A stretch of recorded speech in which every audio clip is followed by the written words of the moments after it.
And then, frankly, reiterate. We'll leave this program at this point. You can see it in its entirety on our website, cspan.org. We're taking you live now to remarks from the acting Defense Secretary Patrick Shanahan. He and other aerospace defense experts are expected to discuss the Pentagon's 2020 space budget at an event hosted by the Center for Strategic and International Studies here in Washington. Mr. Shanahan is coming up shortly. Right now, it's remarks from Congressman Jim Cooper, who chairs the House Armed Services Committee. This is live coverage on C-SPAN 2, and we joined it in progress. Ask them together.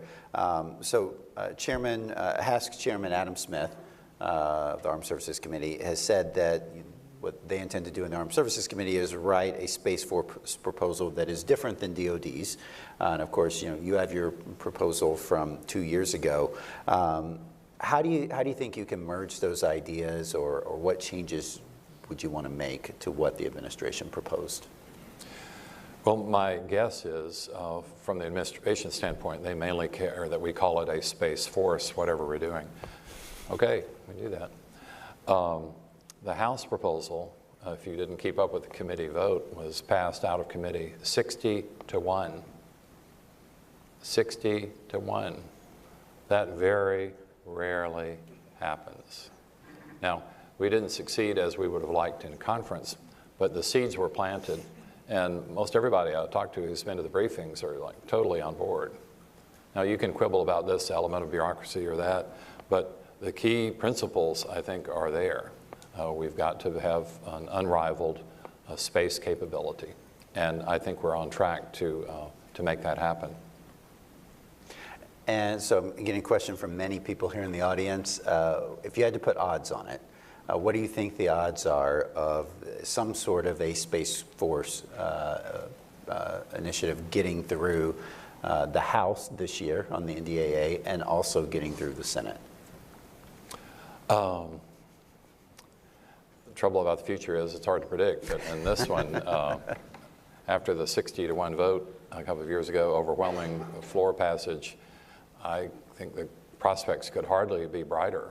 Now, the future is unforeseeable. There could be some glitch to come up, but I think we're on a path here to achieve everyone's goals, which is first, greater capability for our country.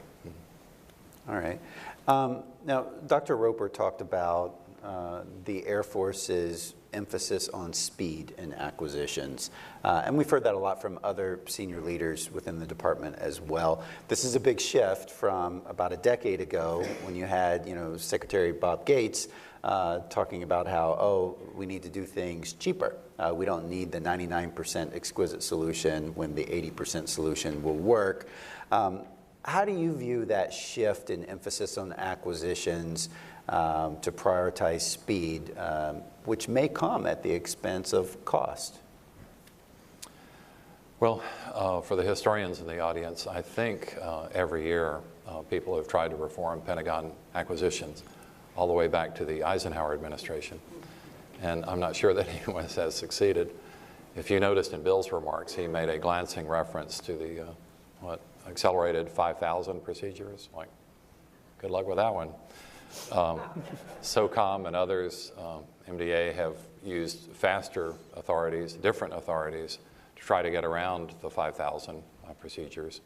So you kind of ask yourself, why do we still have the 5,000 procedures? But there is so much inertia. This is one of the most difficult bureaucratic problems on the planet, and there are a lot of equities that different interests have and different elements of the status quo. But that should never stop us from fielding promptly superior capability.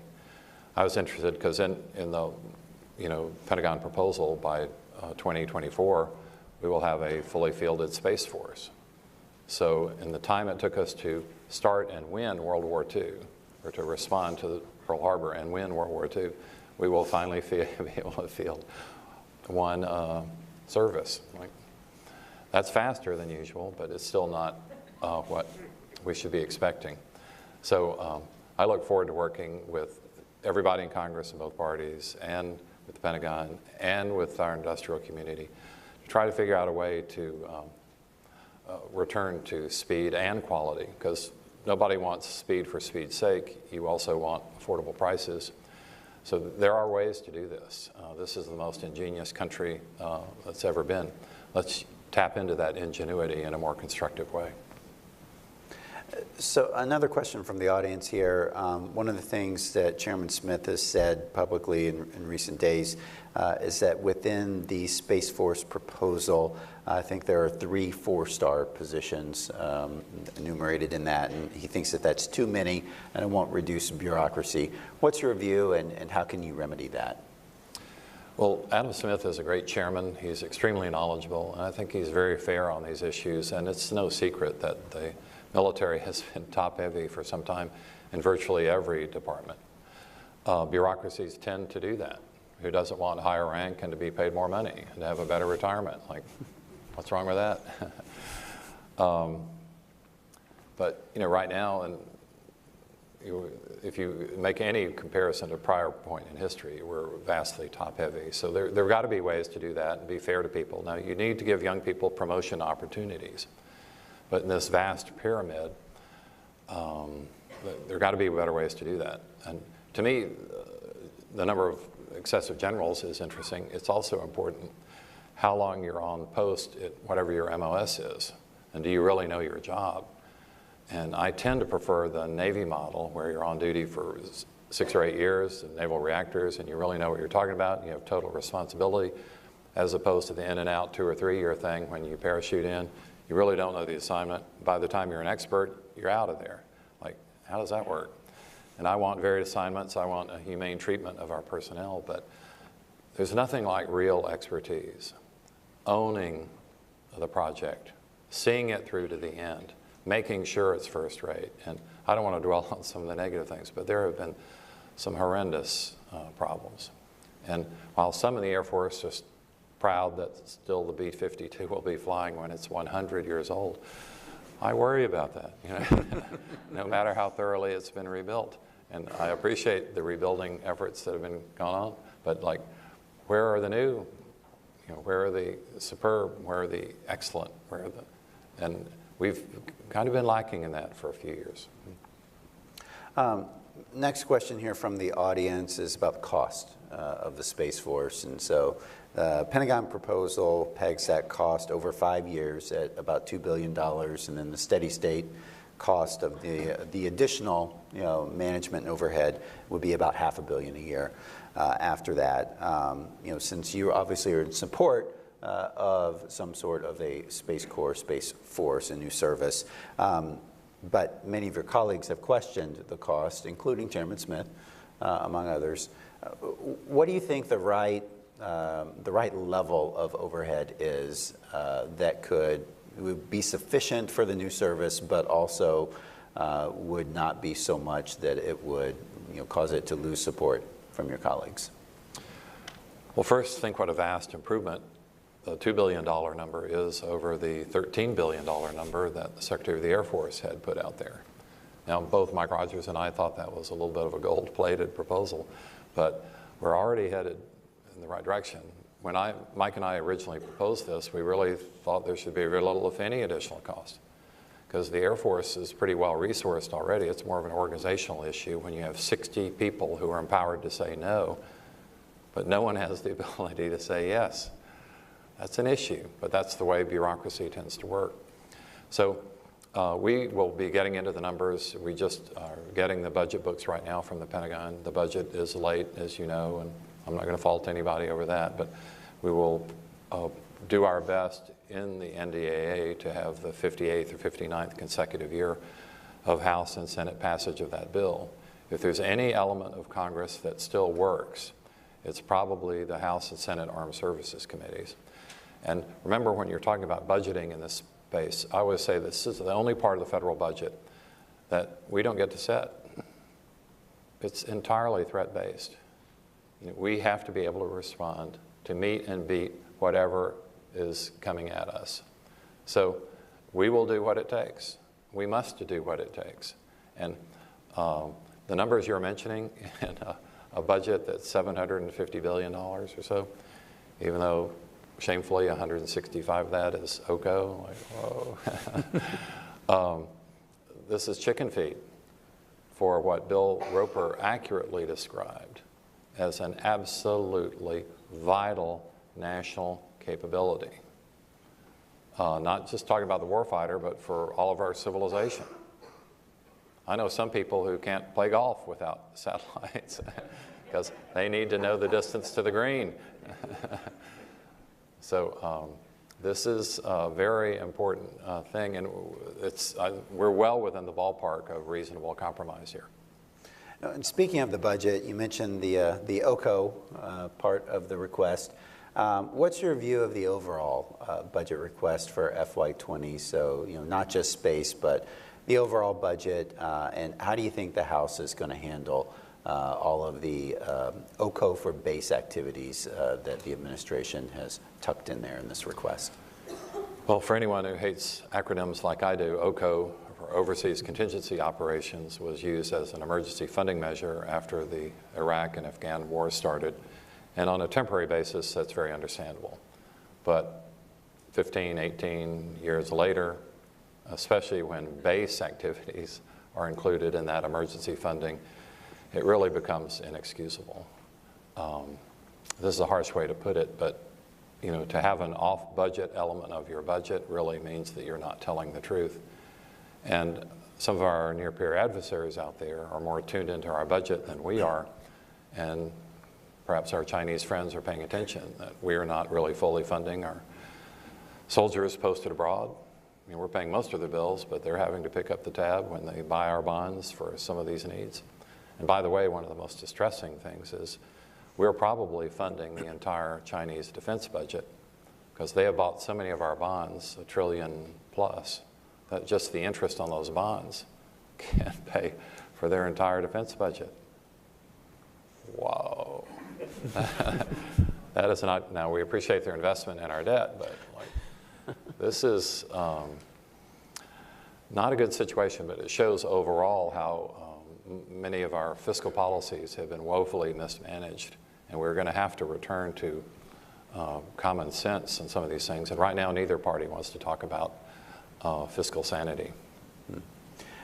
And so another question from the audience here, it's specific to North Korea, but we can broaden it a bit more than that. When we talk about ballistic missile threats that the country is facing and need to improve missile defense systems, theater, and homeland, what do you think the role of our space forces should be in that? Does a reorganization, first of all, does that help? And what are the types of new capabilities that we can or should be fielding so that we can better support that missile defense mission? Well, when space is properly run, it's almost completely invisible and taken for granted. It's our infrastructure of infrastructures on which all of our networks really depend. So it's a little bit like the plumber or electrician. You only need them when you're really hurting. And I hope our allies never have to focus on this capability. I hope that what is needed will be available on a timely basis. And that's a well-working system. Invisible above our heads, maybe you can see them twinkle at night, but other than that, you're completely unaware when you're depending on their services. So I think our allies should be very confident that, what did Bill say, that we have 46% market share of satellites in space already. And it's not just the number of satellites, it's the capabilities they're on. And I think the number would be vastly higher if you looked at capabilities. But anybody who keeps up with this area should know that who you're going to call when you need something in space. It's basically us. But we've got to keep it that way and not let our margins shrink. And what are your views on the talk about creating a space sensor layer for missile defense, in part to be able to detect and track hypersonic missiles, but also to do better target discrimination in the mid-course phase of flight? Is that a system you would support, a space sensor layer? And if so, do you think that should be under the Space Development Agency, as they're talking about now, or should that be under SMC, the Space and Missile Systems Center within the Air Force? Well, in the first part of your question, who's against sensors? Don't we need to know what's going on? Especially since the U.S. has been exclusively in space a benevolent power. we need to know, the world needs to know what's going on. I mentioned space junk already. That's just the most obvious way. Some people call it a space fence. That's a way to protect the world's assets and the world itself. If something's going on the planet, it's helpful to know. Every once in a while, a meteor hits the Earth. The Chelyabinsk meteor, an airburst with the power of large nuclear weapon over a city in Russia of 1 million people. And that was apparently a surprise to most people. I'm glad it didn't provoke a nuclear response or any sort of response. But things like that happen. So being in touch with your own planet is generally a good thing. So I really don't know anyone who's against sensors. Otherwise, do we want to be deaf, dumb, and blind? I don't think so. It's good to be in tune with what's going on. And so where do you think responsibility for a program like that should fall, ideally? Well, the bureaucratic function is less important. I've been worried about SMC because for years, according to the Air Force, lots of billets from lieutenant through colonel have been understaffed because many Air Force officers didn't want to go there, apparently because of a weak school system. And I've made fun of some of the Air Force folks saying, for 20 or 30 years this has happened, and you're going to blame our lack of space capability on the fact of a weak school system in a part of Los Angeles? But that's how bureaucracy can work. Nobody identified the problem, nobody solved the problem, and there are different ways to solve the problem. Ideally, we need a good school system in all parts of the country, but if you can't do that, at least do not injure U.S. space capability by having a domestic infrastructure problem like that. But see, those sorts of things happen. They happen in any line of business, and somebody with executive responsibility needs to see that, notice that, and take appropriate action. But Congress is largely like a board of directors. We should not micromanage, but we should never fail to point out problems that are real problems that should be fixed. And that's part of our oversight responsibility that we need to be more diligent in conducting. And it's not just us. Many of these problems have been pointed out since 2001, the Rumsfeld Commission report, 2008, the Allard Commission report. But no one apparently was willing to take action and follow up. So you can still fault Congress for being slow and on taking up this responsibility. But we're doing it now. Let's see it through. And this NDAA, I think, will be the one that sees that through. All right. And as part of the Space Force proposal that's been submitted to Congress, DoD is also doing some other reorganizations around space. So one is they're standing up U.S. Space Command, but they're also proposing the Space Development Agency. So questions from the audience here. So first of all, in Space Command, what do you say to some of the arguments that people are making that, why isn't it sufficient to just create a combatant command for space, recreate a combatant command for space?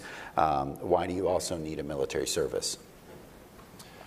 Well, the Pentagon has its own preferred ways of doing things, and in general it involves, as you pointed out already, more four-star generals. And that's fine. I want people to be rewarded for good work, but there should be basically pay for performance. If you do a great job, fine, be rewarded. If you don't, well then maybe not so much. The command is the easiest way for the military to think about things, because that's a little bit like the fighter jock attitude, the leather jacket and Top Gun and you're cool. Space is a very different environment, and as you know, with coding and programmers and these unmanned vehicles, it's a little bit more like the Silicon Valley software nerd thing. And we need a career path for those people as well, because some of them can be extraordinarily brilliant, but not necessarily love to do their PT requirements every morning. Not necessarily want to laser off their tattoos or get rid of their earrings or whatever. But what matters is ability, and we have to be able to include those folks in our military and reward them. So I think there are ways to do this.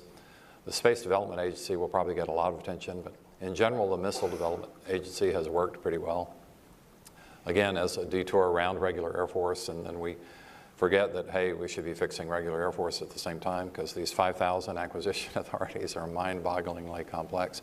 But see, a lot of folks have careers that are vested in that stuff. In general, there needs to be a whole Augean stables type cleanup. And Chairman Thornberry and now Chairman Smith have been very much for acquisition reform. But this is a gargantuan task. But our military friends could help us do this, because surely there are people in the bowels of the Pentagon who recognize what needs to be fixed and can come to us with ways of doing that. But for an outsider, especially one who's not acronym versed, it is just an endless minefield of confusion and obstruction, which oftentimes benefits certain commercial interests, because virtually every bid is protested now, and that's part of the process you have to build in. Multi-year delays after the contract has been awarded. It's like, did this happen in World War II? I don't think so. We need to get back to basics and quality and speed.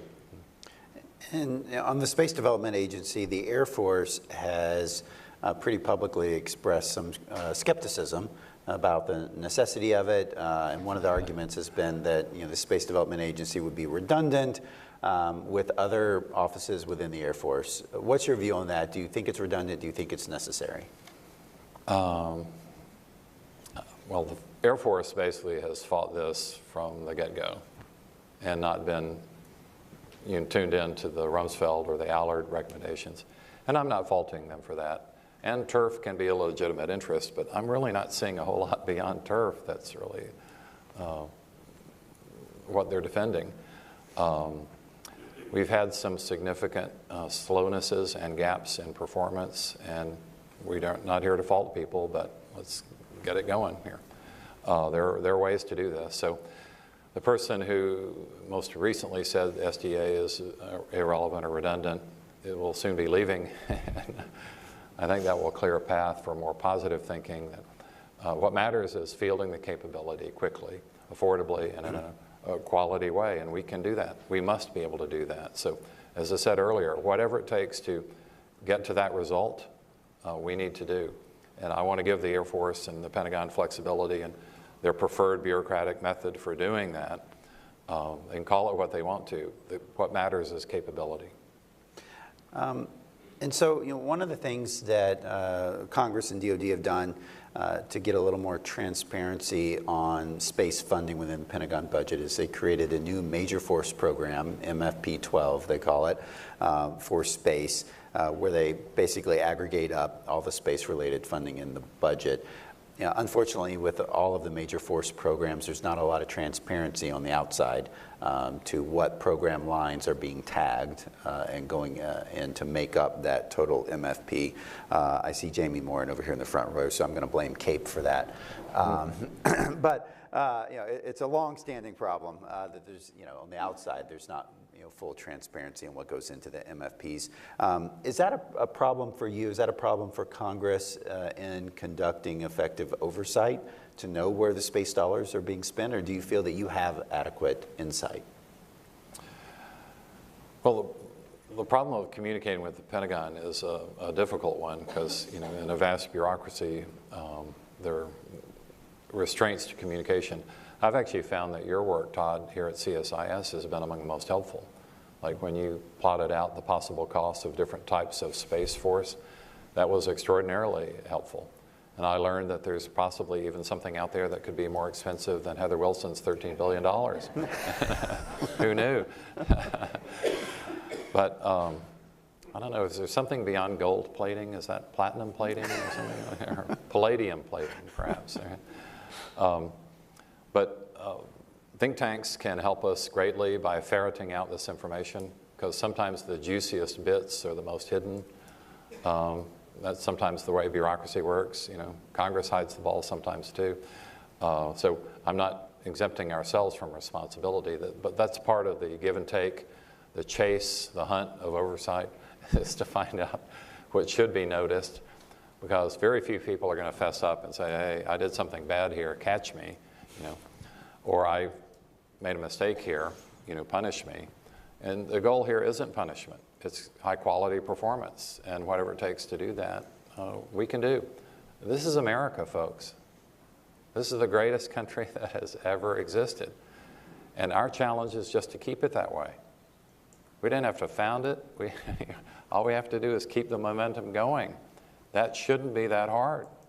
And with the exciting stuff we were hearing from Bill Roper, that's pretty amazing. I think there's a whole new generational opportunity here to refocus on some of these things we've forgotten about.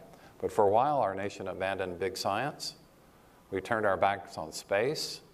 We forgot the big, exciting projects of humanity. And this is an opportunity to do that, and to do it in a humane and safe way.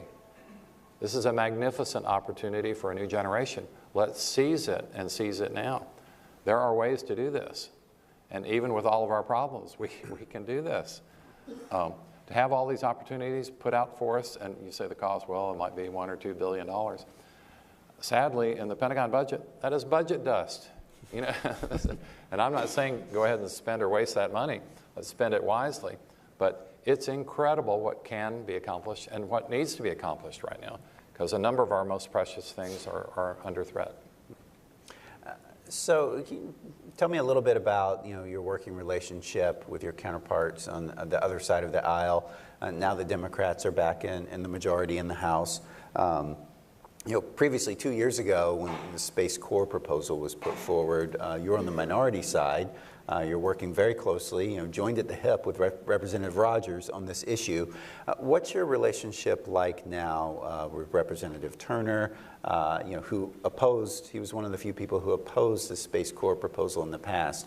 How's that relationship now, and how do you see his views on this issue? Well, Todd, you're being very diplomatic. He said he was one of the few people who opposed it. He was the only one who opposed it. I mentioned that 60-to-1 vote. He was the one. But that does not mean he's a bad person. That means he had the courage to stand up for himself and oppose the vast majority of both parties.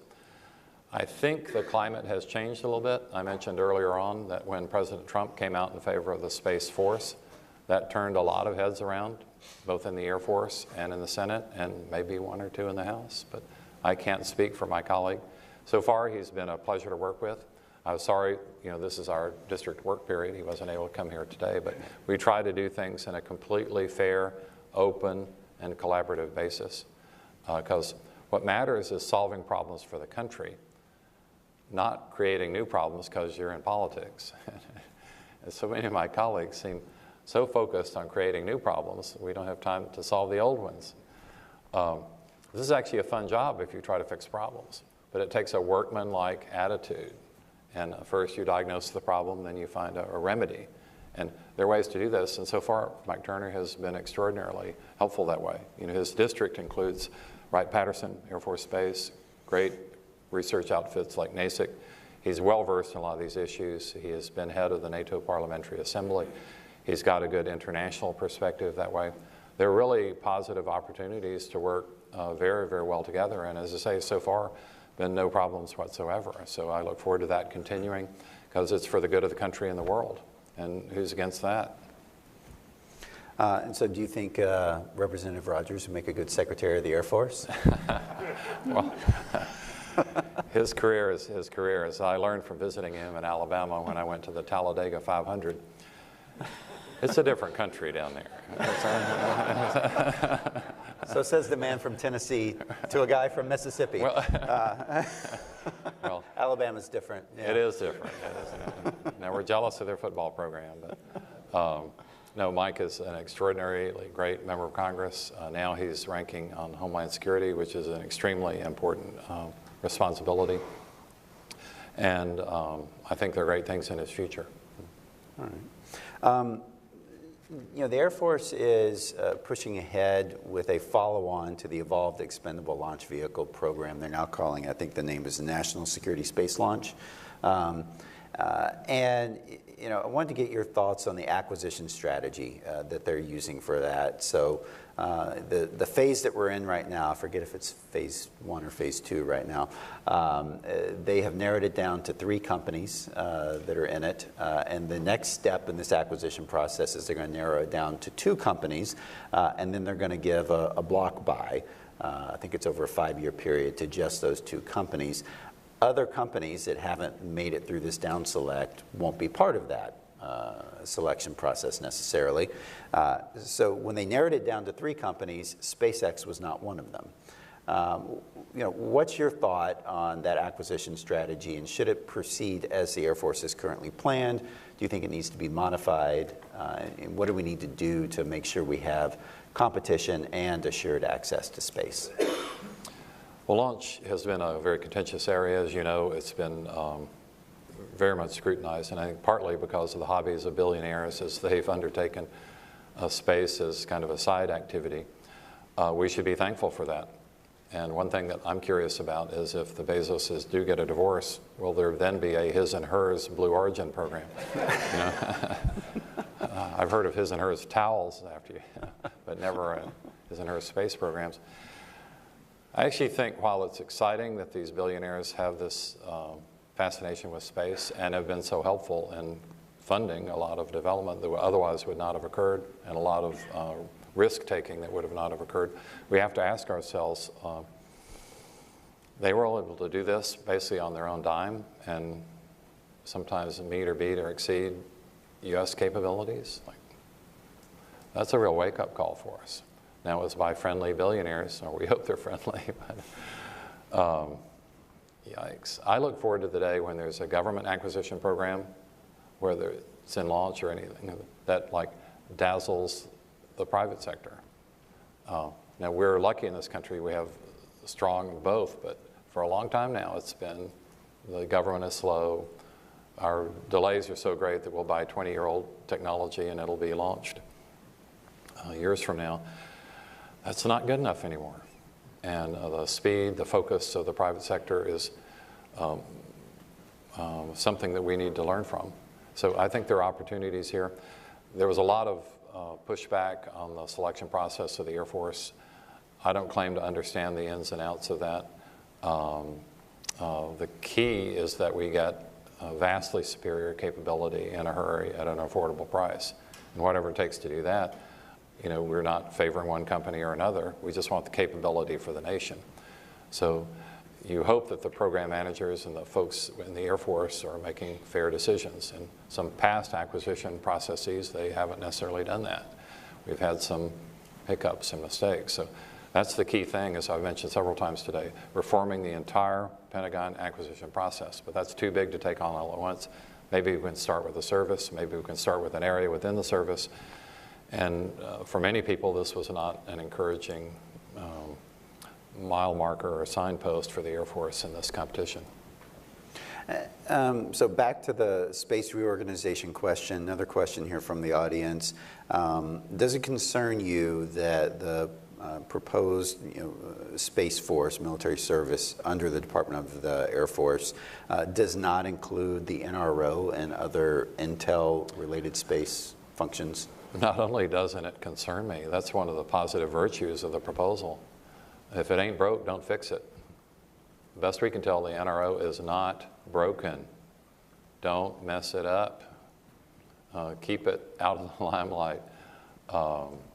It's amazing. There are many things that work extraordinarily well in the federal government, but unfortunately for various rules, we're not supposed to talk about them a whole lot. NRO is probably one of those, although nobody should get a free pass forever. You always have to be continually scrutinizing what's going on.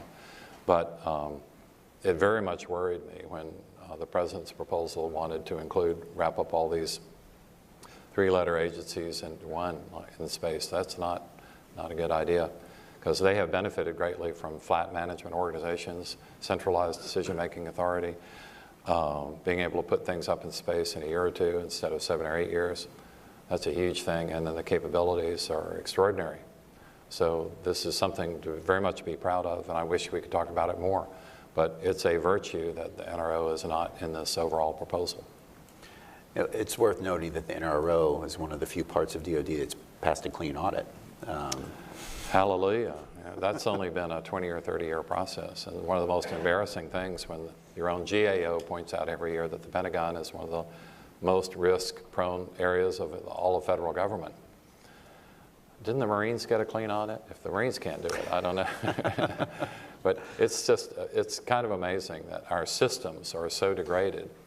And part of it is legacy software systems, part of it's just stubbornness, but if you can't measure it, you can't manage it. If you won't measure it, then maybe you don't deserve to manage it. And accounting standards aren't the only thing, but they are a way of making sure that things are coherent and strong. And we really need to focus on that. That sounds like a green eye shade concern, But the Pentagon has been a standout problem, and I think they only spent $1 billion last year trying to get audited. And while they failed, they said that was actually a plus, not a minus. Well, tell a Fortune 500 company that. And that shows how vastly different the standards are of government and of business. You know, it's just taken for granted in business that you do this and keep your books. We've got to do a much better job of keeping the government's books.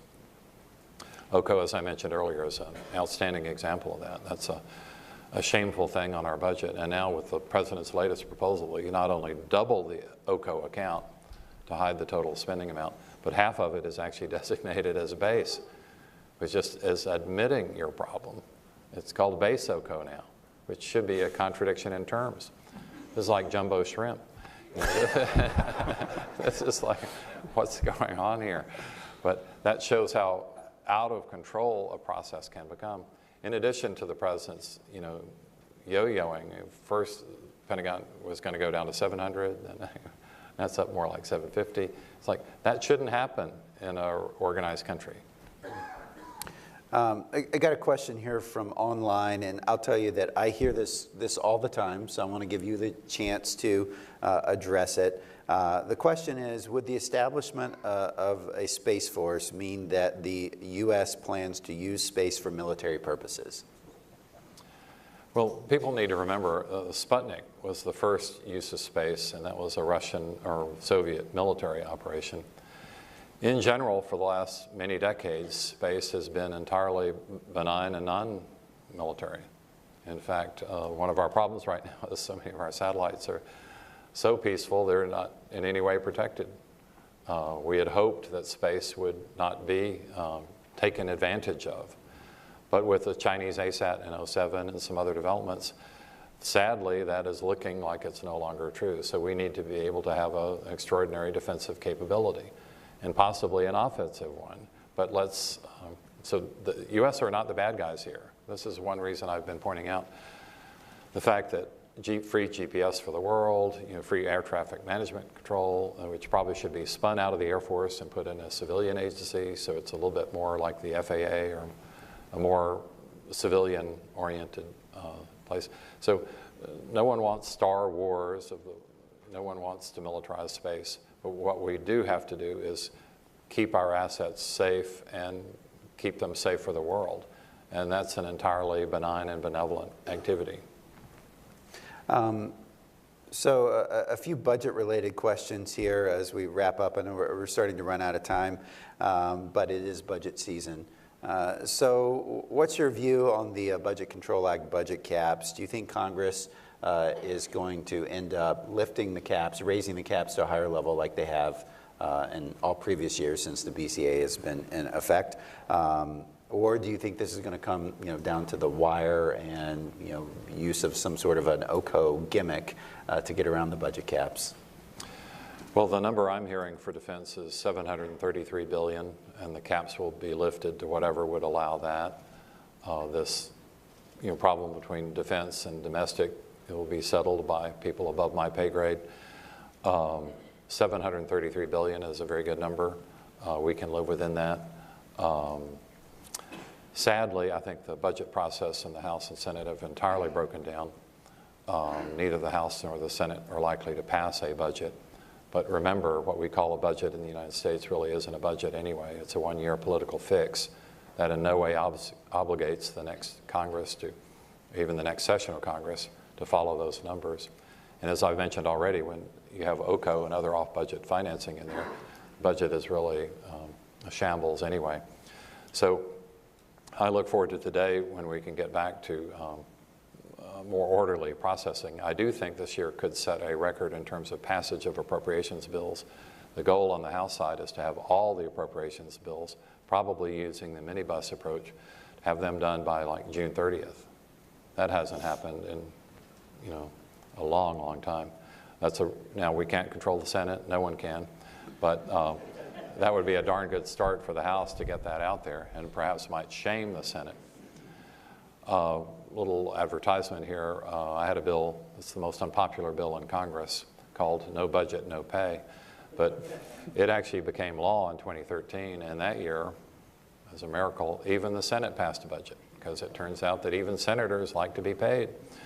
And it's not just for budgeting, it's also for passage of appropriations bills.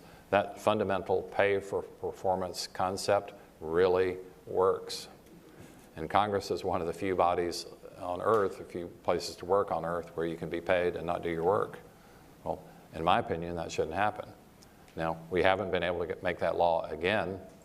When John Boehner picked up my proposal and helped it become law, he mainly did it for venal political reasons.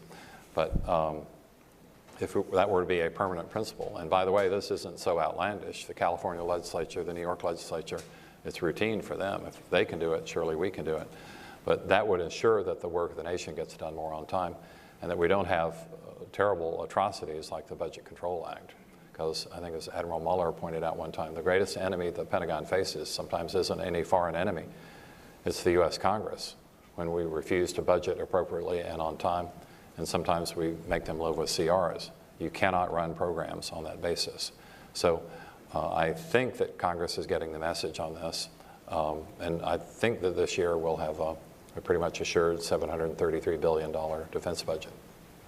And last question from the audience. In the past, when we had earmarks, that tended to be the grease that made the budget wheels turn. Do you think that Congress should bring back earmarks, and would that help get back to regular order? Earmarks can be managed properly, but it's unlikely that they will be managed properly after the first year or so of reintroduction.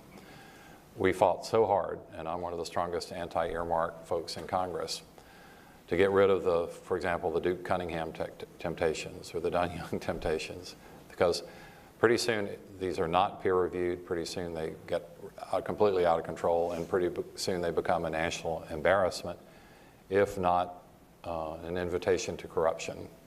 So in general, government spending needs to be well policed, and no dollar should be spent that's not worth spending. And to give each individual member of Congress a small slush fund to grease their own reelection, because that's really what it's about, is a shameful process.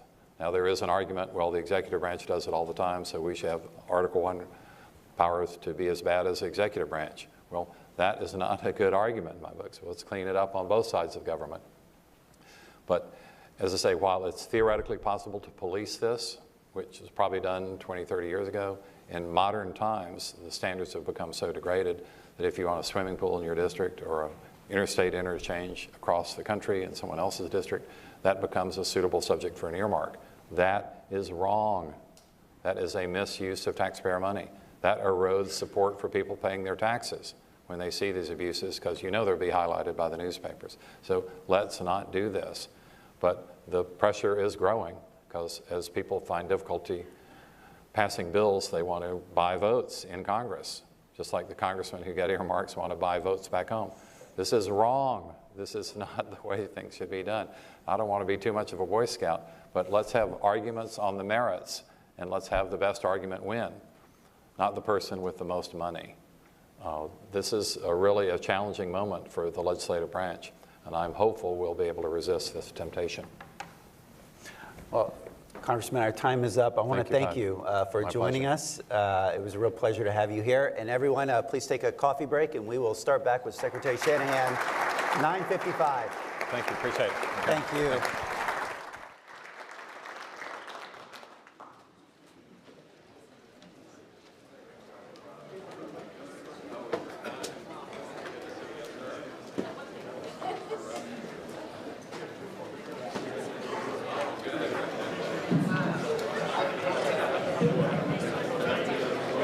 Hey, how are you? Good to see you.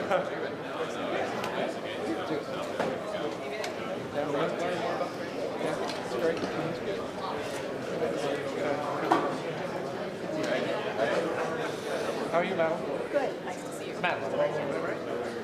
Jane. See you. Good to see you. Yeah. So how the interview going? Good. I had a good one yesterday. So another guy, and I interviewed my phone. Right. Yeah.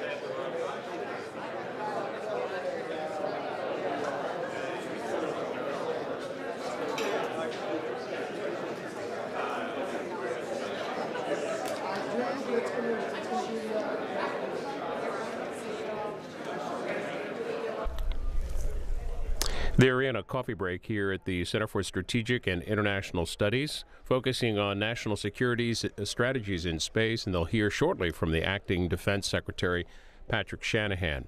While we wait for that, we'll show you the comments that just wrapped up from Jim Cooper, Congressman from Tennessee and chair of the Defense Strategy Subcommittee. Thank you. Thank you for joining us. So, a lot of interesting things going on in space right now. I want to give you an opportunity to share some of your initial thoughts before we go into Q&A. And I'll remind everyone, if you want to submit a question, go to the website. You can enter that. We'll be watching. Well, thank you, Todd. I'm delighted to be back. I make a practice of trying to be bipartisan, so I'm sorry none of my Republican colleagues were able to join. But I very much appreciated the prior chairman, Mike Rogers, including me in everything, and keeping things on a nonpartisan or bipartisan basis. I was inspired by Bill Roper's talk. I thought that was a new energy and vision for the Air Force. Some of the developments, like who wouldn't want to be funded in 3 minutes? Like, that's pretty powerful. I have some kids who wouldn't mind that. But this is such an important topic, and you and CSIS have been a real leader in helping the nation focus on this. Sadly, we've neglected some of this for some time, and I appreciated Bill's positivity, but a lot of these issues have been lurking for 10, 20 years, and now we're finally paying attention. I'm proud of the House's role in this because 2 years ago, Mike Rogers and I proposed a Space Corps to try to refocus the Air Force on some of these important issues. That met with a mixed reception from the Air Force and from some of our friends on the Senate side. But then, of course, when President Trump weighed in with his Space Force proposal, which I thought was over the top, that did help break some ice both within the Air Force and possibly even in the U.S. Senate to create a more open-minded approach on emphasizing our space needs. So I think we're in a magic moment right now for our country when we're refocusing on what's really important. I'm thankful that it's not a Sputnik moment where we haven't already visibly proven that we're terribly behind. But invisibly, we are probably behind. And I try to stress the positive as well as the negative. The world should be so thankful that we've given it things like GPS, where anybody for free on the planet can find out exactly where they are. Precision navigation and position navigation and timing are essential services for virtually everything, as Bill alluded to in his remarks. And also things like space traffic control. That's an extraordinarily helpful service when there's so much junk in space, and even a tiny particle can take out a satellite. So that air traffic control function is sometimes overlooked, but it's invaluable for these sometimes billion-dollar assets that are above our heads. And I think the world should be grateful for that, because the United States has been a very benevolent power in supplying these services, and the goal is to keep them safe for everybody on the planet, and to keep every nation's satellites safe. So I see this as a very positive focus.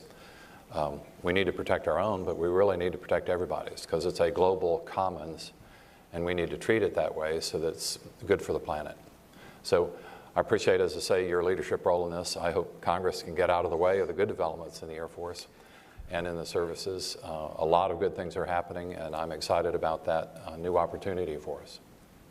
And you mentioned you and Representative Rogers 2 years ago put forth a proposal to create a new military services Space Corps that would be under the Department of the Air Force.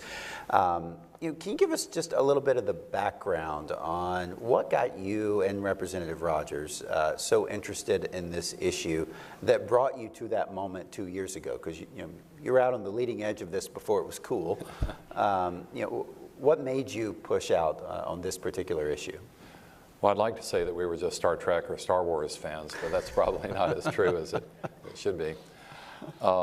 Mike had 3 terms as chairman, and our first term, unfortunately, was spent on DOE security, because some of our plants were not well guarded. His second term was spent on trying to make sure that our nuclear facilities were upgraded, because sadly, many of them had fallen almost apart from the 40s and 50s when they were initially built. Space was the next priority. It's obvious if you attend any of the briefings that we're a little bit behind. And it's not just the 2007 Chinese ASAT test, which sadly, really for the whole planet, created, 14,000 pieces of junk in space. And when they're traveling at 17,000 miles an hour, that's a true hazard. And no one really knows how to clean that up yet. So why are we polluting some of the essential orbits in space? This shouldn't happen by any nation. But it's really more of the malign intent that you can see in some of our near-peer rivals. Why are they spending precious money when their nations are poor to do this? That should create doubt and suspicion. Now, we don't want to assume the worst, but they're expending these precious assets to do these things that really help none of their citizens.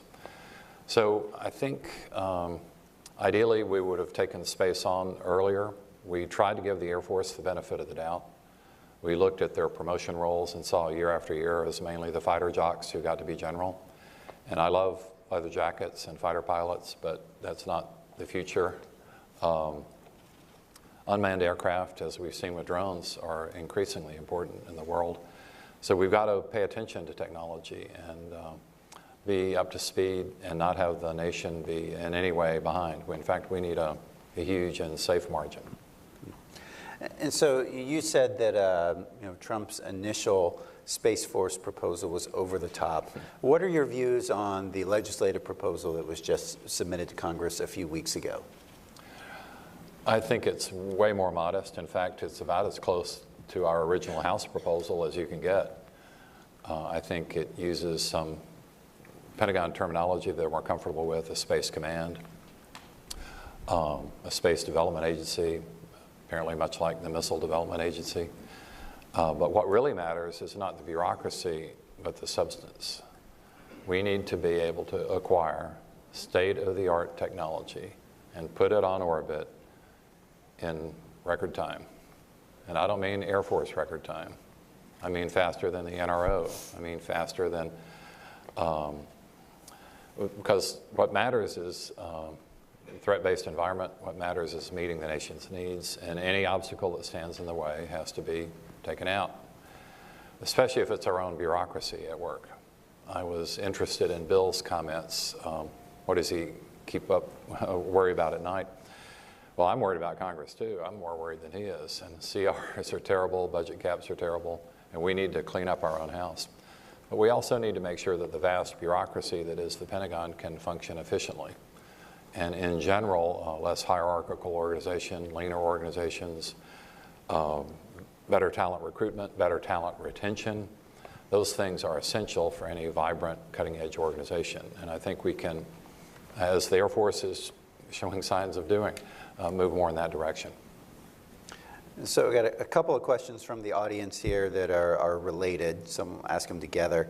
HASC Chairman Adam Smith of the Armed Services Committee has said that what they intend to do in the Armed Services Committee is write a Space Force proposal that is different than DOD's. And of course, you have your proposal from 2 years ago. How do you think you can merge those ideas, or what changes would you want to make to what the administration proposed?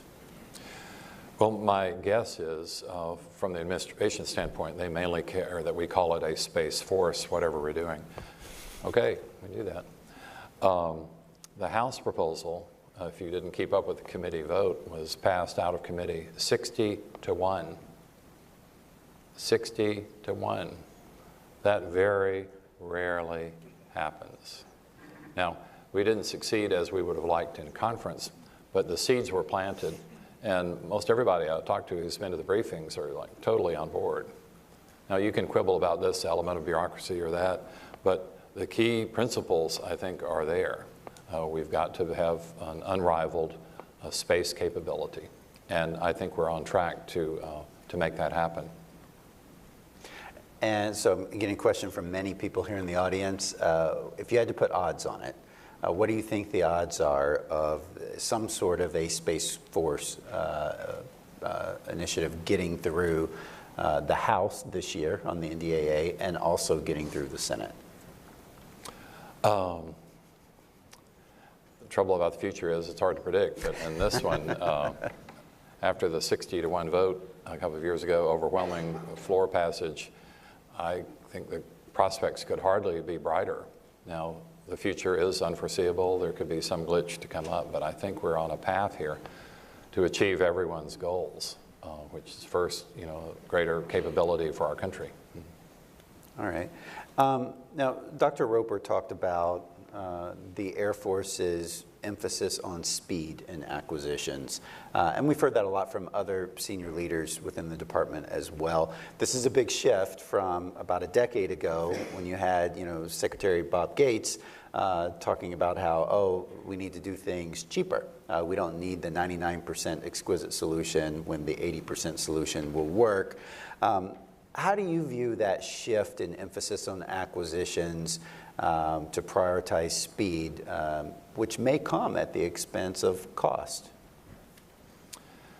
Well, for the historians in the audience, I think every year people have tried to reform Pentagon acquisitions all the way back to the Eisenhower administration. And I'm not sure that anyone has succeeded.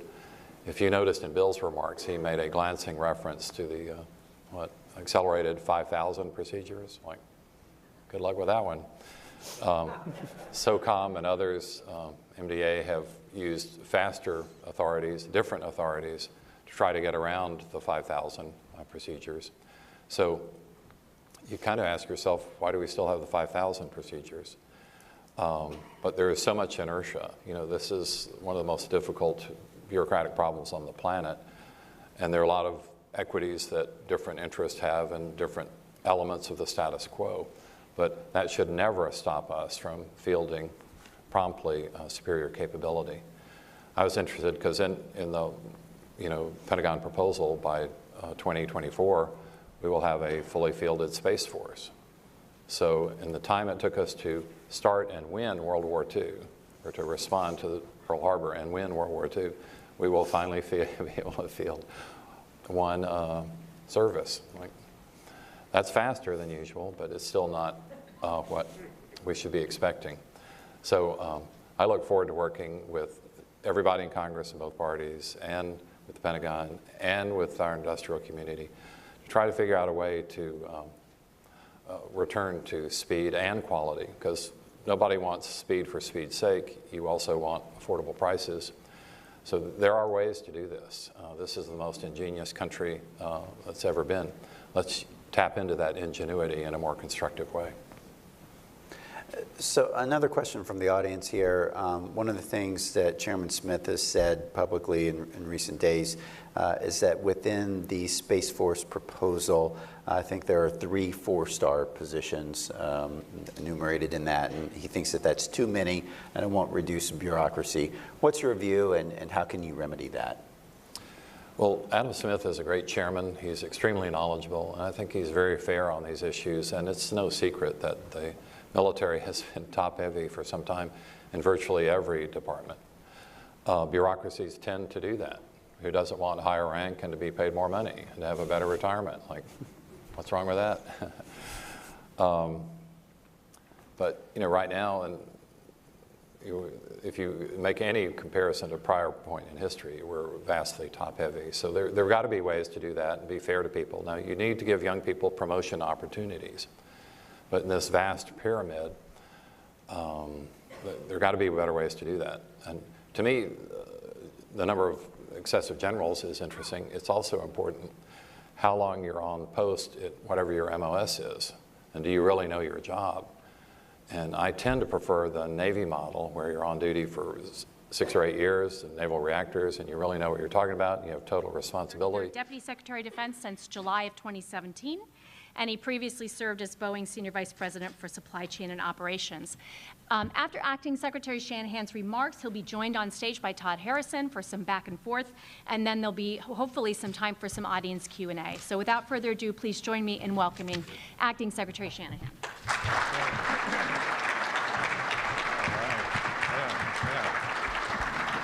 All right.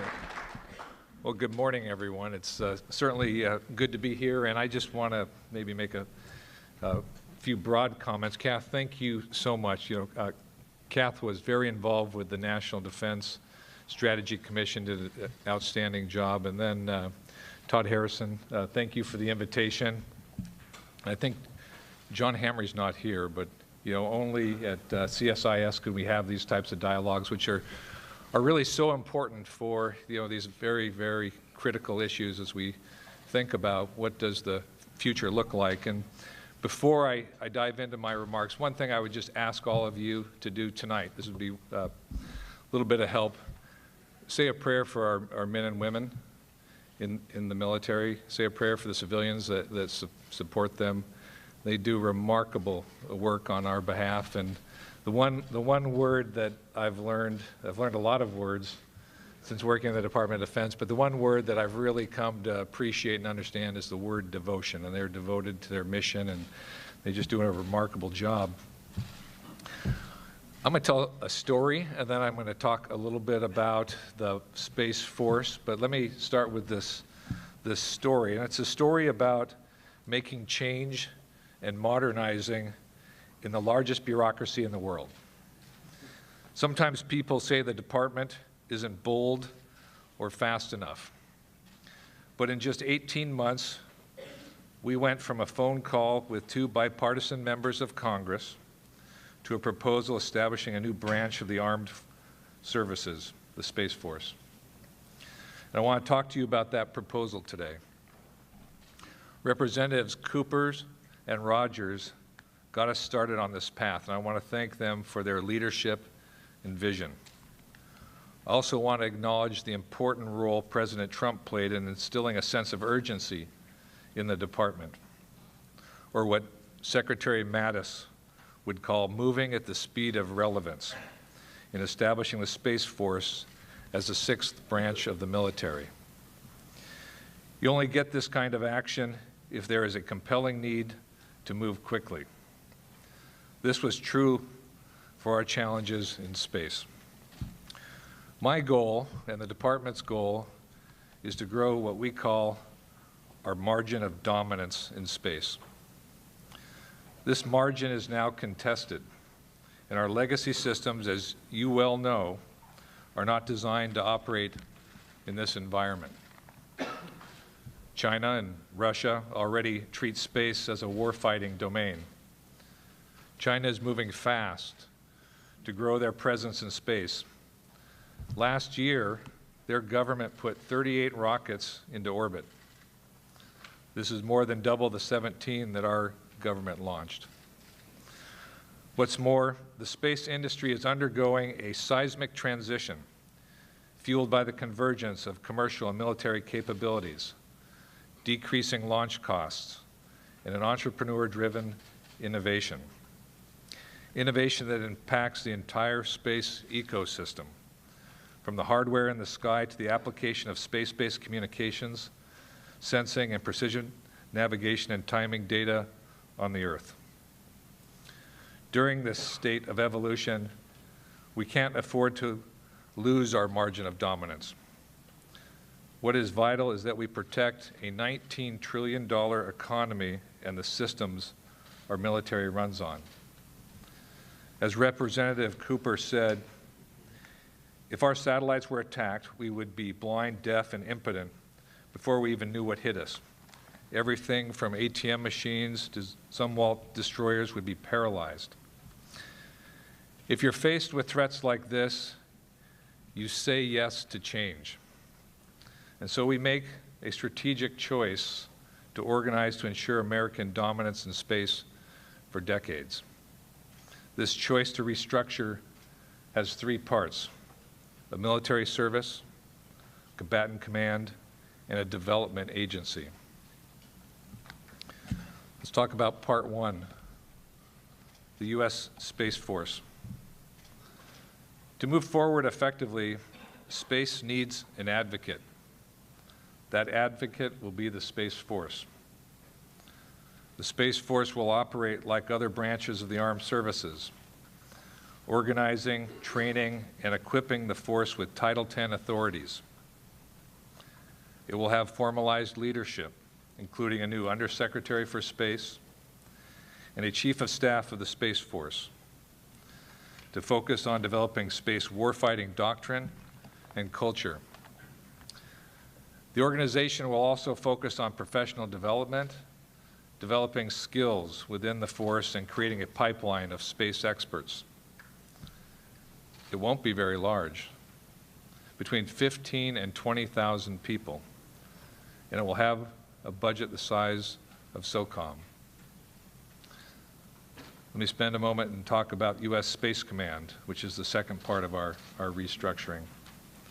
Space Command will change the mission of space from a support function to a leading role. This is not new.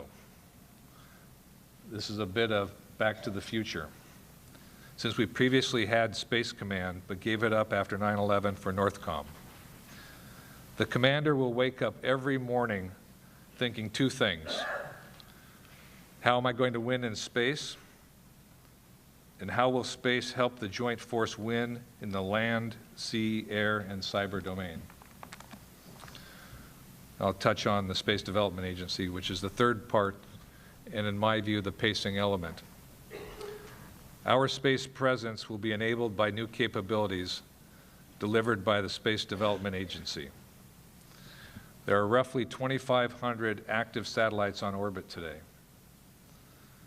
American companies alone project they will add 15,000 satellites in the next decade or so. The proliferation is primarily happening in LEO, with small sats focused on mostly communications and ISR. But the low cost of launch is expanding access to all orbits. Additionally, in the next decade, we expect to see commercially available, persistent surveillance of the globe from space. We need to leverage this commercial space investment and tap into the advancements to help solve the next generation of warfighting challenges. There are different models for the department to follow. We can acquire commercial off the shelf.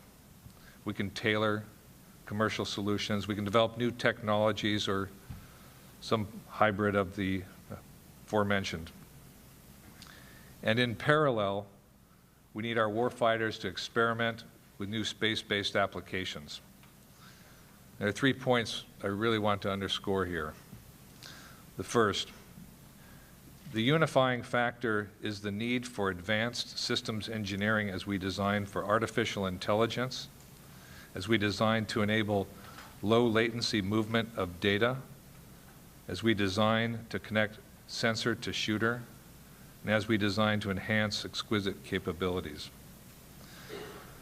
Second, if we do nothing, I'll just say this again, if we do nothing and maintain our legacy approach, at least 10 DoD organizations working on space-based capabilities and architecture will continue to develop bespoke solutions. And third, this is a once-in-a-lifetime opportunity to recapitalize the department's space architecture and integrate it, to deliver new solutions at scale. Our rules aren't adaptive enough to leverage this. We need one organization in the lead to enable a department solution. So let me conclude with a few short comments. These reorganizations all tie to our national defense strategy and the overarching need to posture for great power competition in space. But beyond this reorganization, the President's defense budget request also includes a 15% increase in our investment in space-based capabilities. The Space Development Agency roadmap from the 1601 report has 8 increments of capability. And it provides a path for buying down risk and delivering capability so that we can scale and take action. The roadmap starts with hypersonics, tracking and warning for defense against adversary hypersonic missiles, with the next step to provide targeting for our hypersonic missiles. The roadmap delivers an alternate PNT so that we can operate in a GPS-jammed environment. These are just a few of the investments in our 2020 budget request. The institutional changes in money increase demonstrate our resolve to move out and find a solution. 18 months ago, it was a phone call. 14 months ago, it was a rollout of the National Defense Strategy. 9 months ago, we received presidential guidance. Last month, it was a Space Force proposal. This month, it is a budget. This is what it means to compete. The Space Force is a critical part of ensuring we dominate in an era of great power competition. Thank you.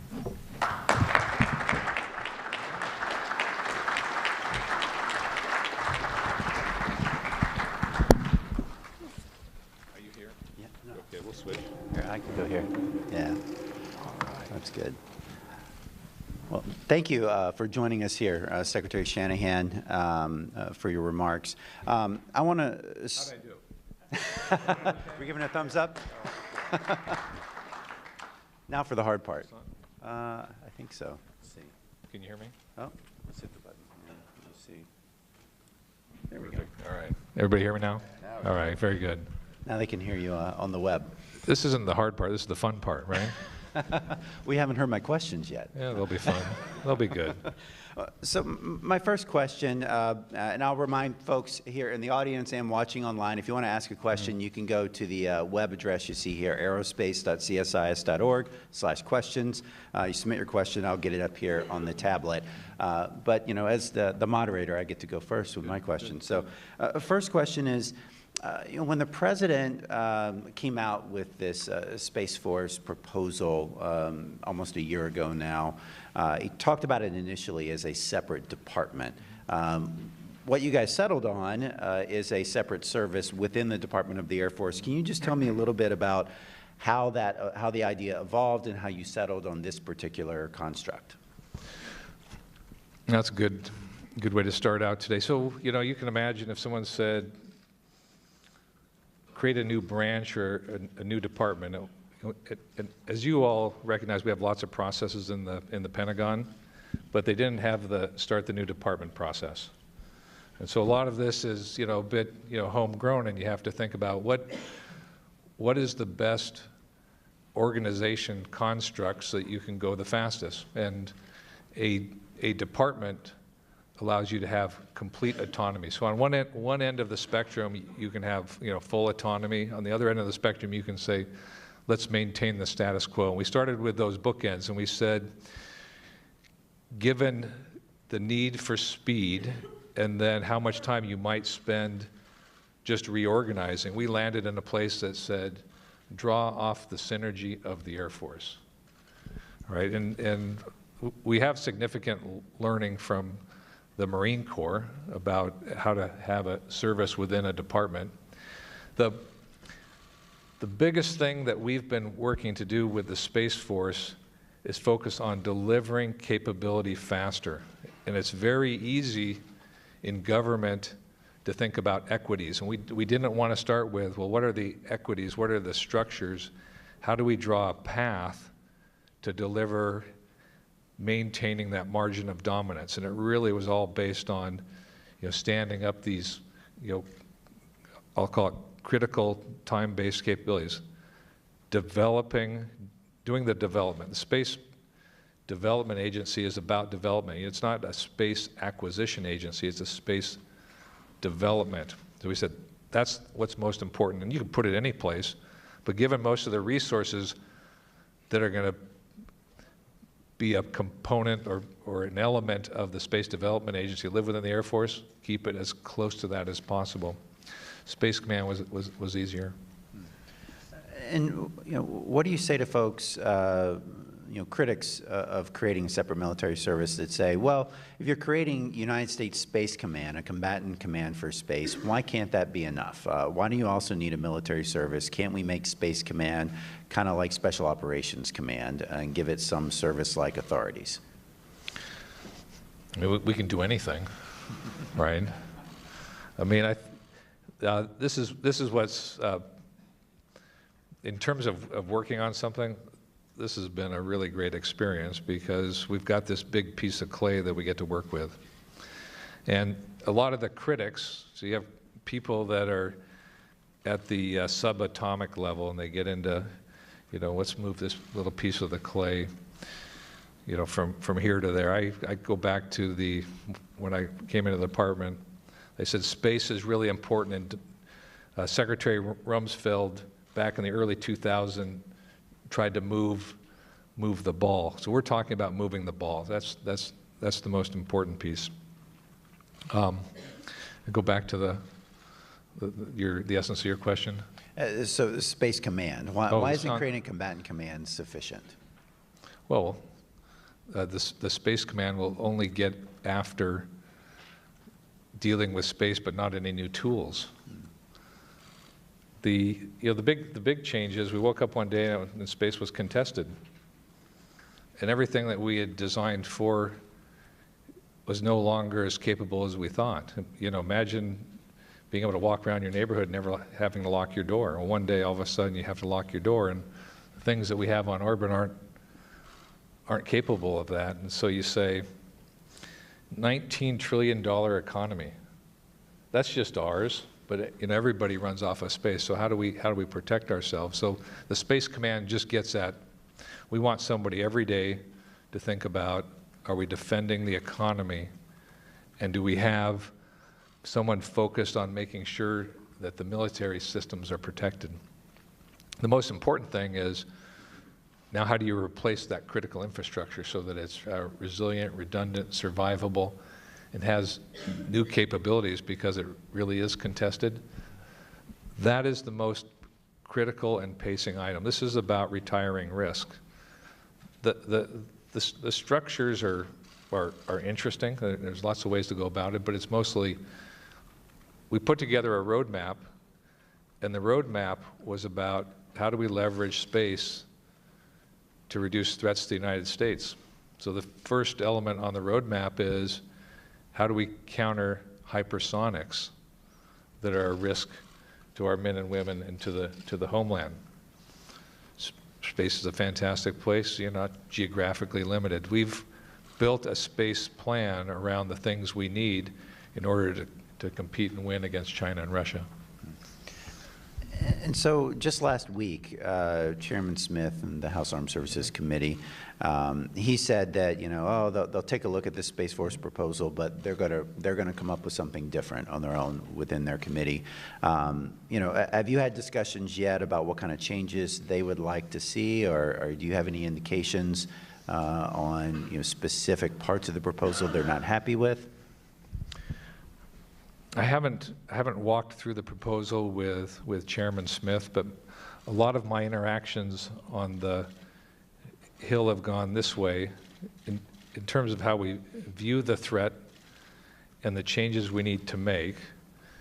Pretty universal about, you know, being more aggressive, leveraging commercial innovation, removing red tape, doing things for less cost.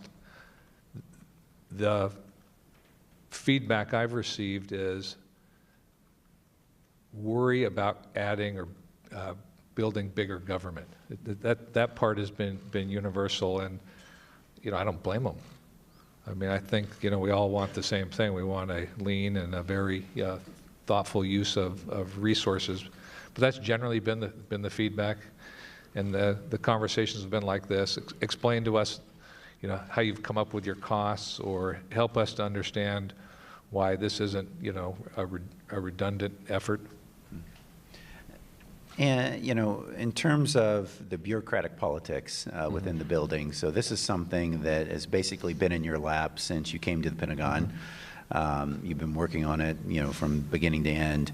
How have you seen the bureaucratic politics evolve during this time period? You know, because when the Space Corps proposal came out from Congress in 2017, the Air Force very publicly opposed it, and now, you know, DoD is submitting a proposal that's somewhat similar to that. How's that process been, and you know, what are your experiences in dealing with the internal bureaucracy throughout this?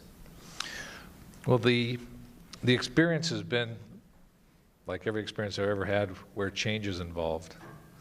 You know, it's human nature. Anytime somebody proposes something different, until you understand the why and the how, there's a lot of questions that you have to kind of work your way through. But you know, human nature is, you perpetuate the status quo, something that is a significant change, represents uncertainty. I think when we started on this journey, there wasn't a lot of definition. There was a lot of top-down direction. And as we've moved along and talked about the problems we want to solve and how we want to solve them, there's been less pushback. The pushback now comes in the flavor of, well, why not do it this other way? Or this might be a better approach. But if you step back and think about what we're trying to do in the department is, we haven't modernized in 30 years. The muscles we have aren't for modernization. I mean, this is about doing something very different. And so the first reaction is, well, that's not what we've been doing, or we're not resourced to do this. So I think this is characteristic of the changes we'll see as we continue to evolve things when it comes to hypersonics or cyber.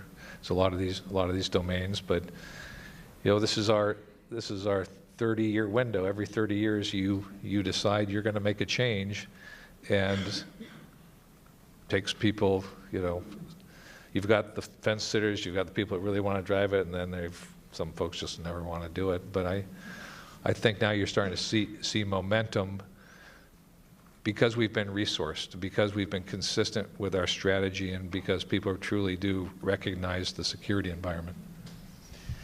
And so, question from the audience here.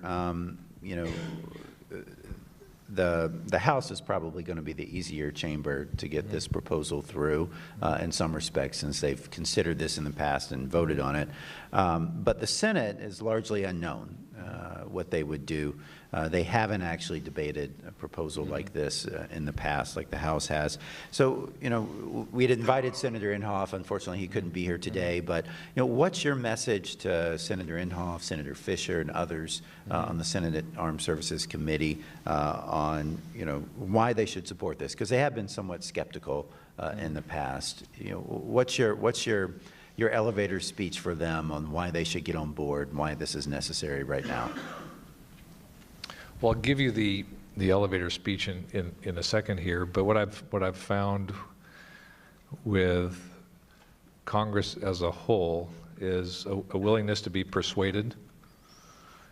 People have lots of positions.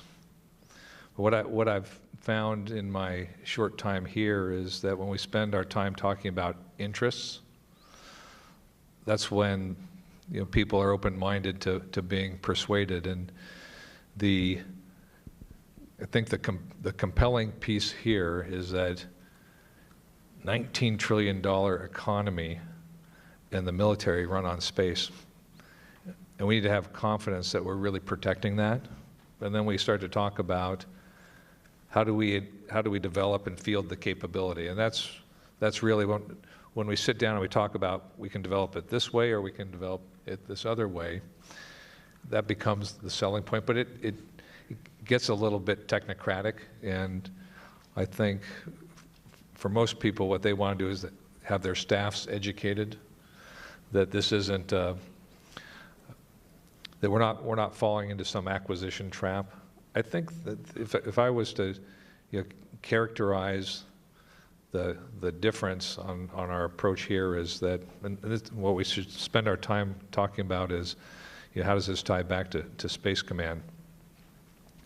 If you think about what we've been doing for the last 30 years, it's really more acquisition or kind of running our process. This is getting back to how do we do development. It is new muscle movement. So we really can't do acquisition. We have to do development.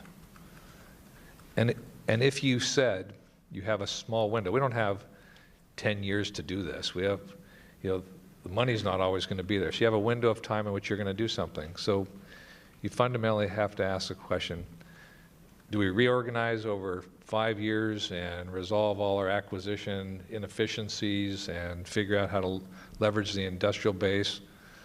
Or, would we look at this through the lens that General Schriever would look at? He'd say, what we'd do is we'd say, get people that have technical chops, who've had a history with acquisition, that understand a clear threat, and let them do their job. And what I've found in the department is when we enable people to go do that, we have wonderful results. My comment about 10 different architectural studies going on, why would we want to do that? I know what's going to happen. We're going to come up with 6 or 7, and then we'll end up morphing them over time, and we'll end up spending more money. We'll argue in the near term about some bureaucratic costs, but the real cost of development is the area we want to keep our eye on. And so, speaking of cost, another question from the audience here is, in this budget proposal, it lays out a cost of $2 billion over 5 years for standing up a Space Force. That's the new cost of standing it up. And some in Congress and outside of Congress have said that no, they actually think it'll end up being more than that. So, what's your confidence in the cost estimate, and how does it differ from the $13 billion estimate that we got from the Air Force back in September? I think the Air Force estimate had just different assumptions. And I think over time it had growth factored into it. I'd say our $2 billion number is a good parametric estimate.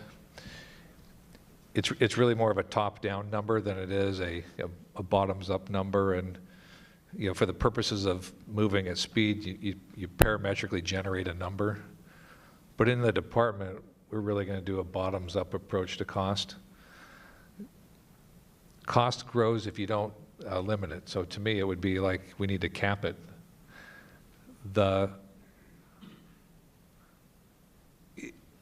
If we do the top-down approach in terms of normal equities, of traditional structures, I think it'll probably grow. That's what normally happens. I think we have to be very thoughtful. But remember that this is much smaller. So when somebody says we're going to start a new service, you start to think about, well, like the Army, with 500,000 people. We're talking 15 to 20,000 people defending $19 trillion. When we make a mistake in development, we're talking billions. So, part of this is, and I'm very sensitive, we need to be very mindful about creating bureaucracy because it endures for a long time. I think we'll get the cost piece right. We've got to get the development piece tracking sooner and more quickly. So the next question here is, when standing up a Space Force, obviously most of the unclassified military space assets belong in the Air Force, but the Navy and the Army have some substantial space capabilities as well. So is the intent that you would move over those Navy and Army space capabilities, and what would the timeline for that be? Yeah, this is the normal part of change where people worry about, because when we talk about organizing, it's immediate. Well, what's going to happen to me? Does my home office change? Am I out of a job? Does my job move? And the way we've really been looking at going more quickly is against the roadmap we put in the 1601 report. So I would, at a high level, say in the short term, legacy is legacy. So why would we burn a lot of calories, moving things that are working today into some new organization? At some point there's some realignment that just makes sense, but it really is how, with new authority and getting after the threat, how do we organize for that? Now, what I would argue is within the resources we have today, there are a whole bunch of people, if we said, would you like to join this team? They'll kick the door down and say, can I join? And again, remember, we're not talking huge numbers, but we're talking about making a huge difference that has a huge impact on the economy that we're protecting. So, next question. You guys all look so serious. This is a good day, right? Yeah. This is such a good subject. I mean, you know, this is about the future. You know what I mean? We're working on the future. So next question is, you know, some of the, you know, the differences between this new Space Development Agency and existing acquisition organizations like the Space and Missile Systems Center within the Air Force. So how do you view in the near term kind of the division of responsibility between these organizations? Well, we'd talk about it maybe at a macro level. I mean, you know, we're still working through the details. You know, when I talk with General Thompson, you know, again, what we don't want to do is disrupt the work that they're doing today. And General Thompson has been going through a transformation program called SMC 2.0, and the team down there continues to take cost and risk and, you know, shorten flow time. So hats off to them. I would say there it's, you know, whether it's a carve out of some of the capability that they have, whether it's a drawing on the resources, you know, they're an element of the Space Development Agency. What I think everybody here in this room should recognize is the talent and capability in the SMC is unbelievable. And as you go around the department, the technology and the talent is extraordinary. This is about how do we harness it in this short term. I go back to, you know, what would General Schriever do? And that's just our task at hand. I mean, there's a scope of work that we have to undertake. We need to preserve the capabilities that are in place. I mean, I think when people hear about the proposal, they think we're going to drop the existing structures, run away from them, and we'll be in a free fall. That is not the case. This is about a carve out so that we can go faster against hypersonics. This is a carve out so we can do more in missile defense more quickly. This is a carve out so that we can draw, you know, the NDAAs, when you read them, it's do things that are more innovative, tap into the industrial base. Cut red tape of the, you know, DoD 5000. We're not going to do the whole space mission, but there are segments now. If we leverage less red tape and the huge investment that's been made in commercial space, we can go a lot further for less, more quickly. Another question here, I'm seeing several from the audience, basically relating to the interaction between the Space Force proposal and NASA and human space flight. And so I know from reading the proposal, NASA is not part of it, right. Would not be part of the Space Force, there'd be no human space flight in it. But can you just elaborate on that, you know, that there is this distinction, and, you know, would this change that in any way? It does, and that's, you know, it's part of the calculus, the change calculus. So if you said, let's pick up NASA, let's do all the intel organizations, let's do legacy, I mean, we'd be dead on arrival. You know, this is, later on, as we're successful, people are going to want to hitch a ride. And if we're not, I mean, I'd prefer to stand on our success. We've had wonderful conversations with the intelligence organizations, and they go like this: let's technically be aligned. Let's make sure we think about architectures. Organization, that happens later. It's always complicated, but let's make sure in terms of the capability we're going to harness together later, we've laid the pipe and we've provisioned for those things. That alignment's in place.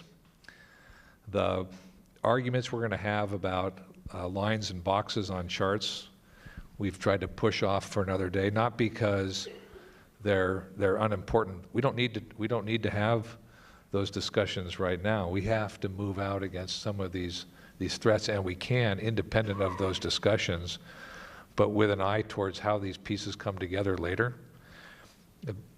Success will bring those other pieces together, and because there's, you know, the 5 years from now, because of what we can do with data and these new environments, these organizations are going to naturally change. So it's about putting that in place. The other part will follow. I mean, you just look around the world, every place where people start to have better information, their organizations change. So instead of having that debate, do the work, and then that will naturally occur. And so, you know, speaking more broadly about innovation within the Department of Defense, some, you know, the high-tech companies have shown a reluctance to work with DoD, to work with the military. Do you see that as a lingering problem, as something that you know, the department needs to address? I do. We're real hard to work with. I don't know if you guys think that, but you know, it's not just hard, it's expensive. I mean, we, you know, for a lot of good reasons, we ask people to produce certain information or, you know, use certain processes, but all those things add costs. And if you're somebody who's using their own money or investors' money, and you have, you know, opportunity to pursue something commercially or with the government, it really does cause people to pause. So I would say, and Secretary Lord understands this, is one of the things she's working on, is how do we make it easier to do business with the government. But I've heard this from investors, entrepreneurs, small business owners. They're very clear. We have great stuff for you to use, but it's just really hard to work with you, and it takes too long. And so, you know, last question for you. So, you know, how are you adjusting to the new job, the acting secretary, and what kind of surprises have you seen so far in this new position? God, I've seen a lot of surprises.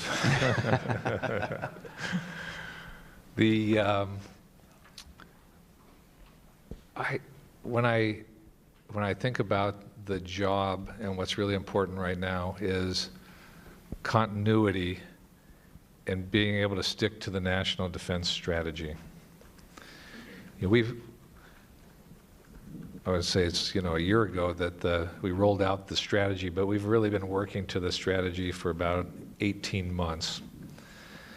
And we've been resourced to the strategy. And what I think you would find really encouraging is there's a tremendous amount of alignment within the department. I think it's not like the biggest surprise. It's the thing that, you know, gets me up in the morning. It makes me really excited. Is we can win this game. I mean, we have the people and we have the resources. You know, there's a lot. As everyone knows, you pick up the newspaper. There's a lot going on in the world today, and especially in this town. I'm really encouraged by the talent and the opportunity that we have in front of us. We'll push through all the challenges. I mean, that's life in a very complicated world. But I think the biggest surprise for me is the commitment and the unwavering dedication to implementing the National Defense Strategy. Secretary, I know our time is up. I want to thank you for joining us here at CSIS. And folks, please keep your seats until the Secretary's had a chance to exit the building. All right, great. Thank you, everybody.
The discussion at the Center for Strategic and International Studies on space strategy set to continue, and our coverage will as well when they return from this coffee break.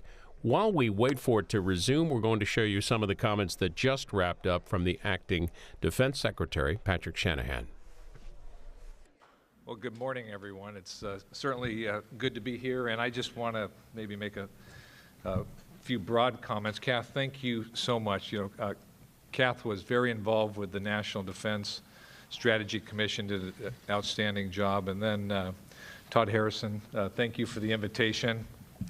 I think John Hamry's not here, but only at CSIS could we have these types of dialogues, which are really so important for these very, very critical issues as we think about what does the future look like. And before I dive into my remarks, one thing I would just ask all of you to do tonight, this would be a little bit of help, say a prayer for our men and women in the military, say a prayer for the civilians that support them.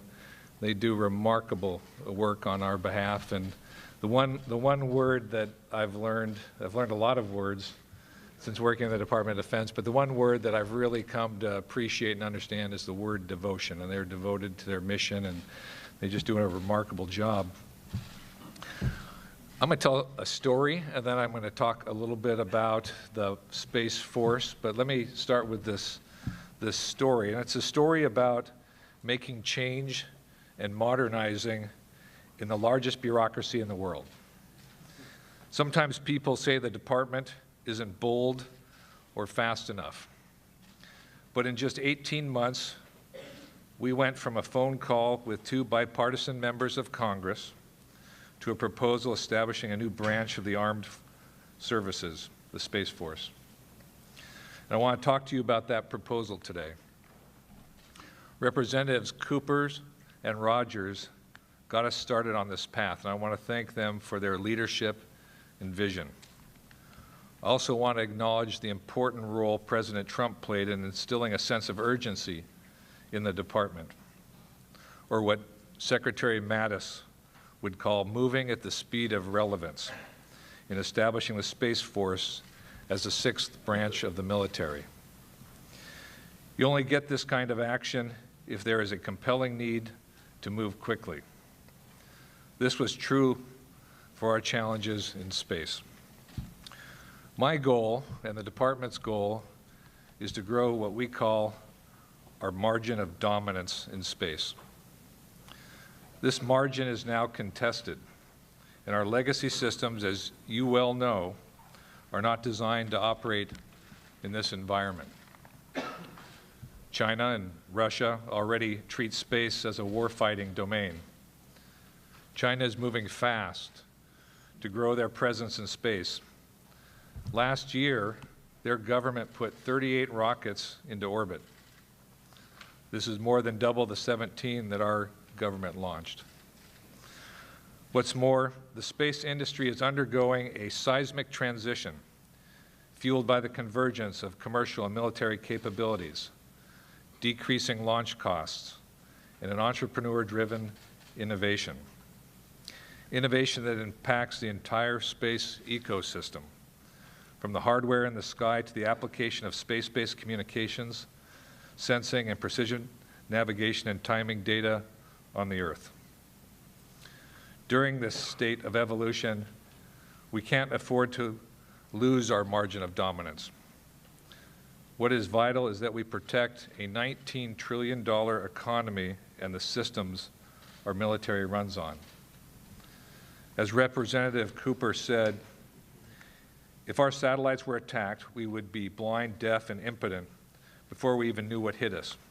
Everything from ATM machines to Zumwalt destroyers would be paralyzed. If you're faced with threats like this, you say yes to change. And so we make a strategic choice to organize to ensure American dominance in space for decades. This choice to restructure has 3 parts: a military service, combatant command, and a development agency. Let's talk about part 1, the U.S. Space Force. To move forward effectively, space needs an advocate. That advocate will be the Space Force. The Space Force will operate like other branches of the armed services, organizing, training, and equipping the force with Title X authorities. It will have formalized leadership, including a new Undersecretary for Space and a Chief of Staff of the Space Force, to focus on developing space warfighting doctrine and culture. The organization will also focus on professional development, developing skills within the force, and creating a pipeline of space experts. It won't be very large, between 15 and 20,000 people, and it will have a budget the size of SOCOM. Let me spend a moment and talk about U.S. Space Command, which is the second part of our restructuring. Space Command will change the mission of space from a support function to a leading role. This is not new. This is a bit of back to the future, since we previously had Space Command but gave it up after 9/11 for Northcom. The commander will wake up every morning thinking two things. How am I going to win in space? And how will space help the joint force win in the land, sea, air, and cyber domain? I'll touch on the Space Development Agency, which is the third part, and in my view, the pacing element. Our space presence will be enabled by new capabilities delivered by the Space Development Agency. There are roughly 2,500 active satellites on orbit today. American companies alone project they will add 15,000 satellites in the next decade or so. The proliferation is primarily happening in LEO, with small sats focused on mostly communications and ISR. But the low cost of launch is expanding access to all orbits. Additionally, in the next decade, we expect to see commercially available, persistent surveillance of the globe from space. We need to leverage this commercial space investment and tap into the advancements to help solve the next generation of warfighting challenges. There are different models for the department to follow. We can acquire commercial off the shelf. We can tailor commercial solutions. We can develop new technologies or some hybrid of the aforementioned. And in parallel, we need our warfighters to experiment with new space-based applications. There are 3 points I really want to underscore here. The first, the unifying factor is the need for advanced systems engineering as we design for artificial intelligence, as we design to enable low latency movement of data, as we design to connect sensor to shooter, and as we design to enhance exquisite capabilities. Second, if we do nothing, I'll just say this again, if we do nothing and maintain our legacy approach, at least 10 DoD organizations working on space-based capabilities and architecture will continue to develop bespoke solutions. And third, this is a once-in-a-lifetime opportunity to recapitalize the department's space architecture and integrate it, to deliver new solutions at scale. Our rules aren't adaptive enough to leverage this. We need one organization in the lead to enable a department solution. So let me conclude with a few short comments. These reorganizations all tie to our national defense strategy and the overarching need to posture for great power competition in space. But beyond this reorganization, the President's defense budget request also includes a 15% increase in our investment in space-based capabilities. The Space Development Agency roadmap from the 1601 report has 8 increments of capability. And it provides a path for buying down risk and delivering capability so that we can scale and take action. The roadmap starts with hypersonics, tracking and warning for defense against adversary hypersonic missiles, with the next step to provide targeting for our hypersonic missiles. The roadmap delivers an alternate PNT so that we can operate in a GPS-jammed environment. These are just a few of the investments in our 2020 budget request. The institutional changes in money increase demonstrate our resolve to move out and find a solution. 18 months ago, it was a phone call. 14 months ago, it was the rollout of the National Defense Strategy. 9 months ago, we received presidential guidance. Last month, it was a Space Force proposal. This month, it is a budget. This is what it means to compete. The Space Force is a critical part of ensuring we dominate in an era of great power competition. Thank you.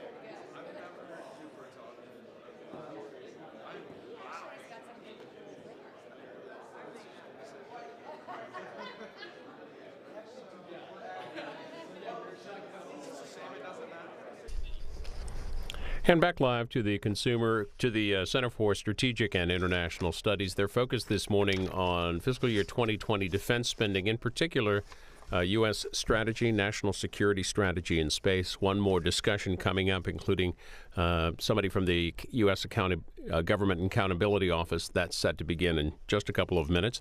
If you missed Jim Cooper, Congressman who spoke earlier, or Patrick Shanahan's comments, you can catch those on our website at cspan.org. President Trump will be focusing on defense spending in a trip this afternoon heading to Ohio.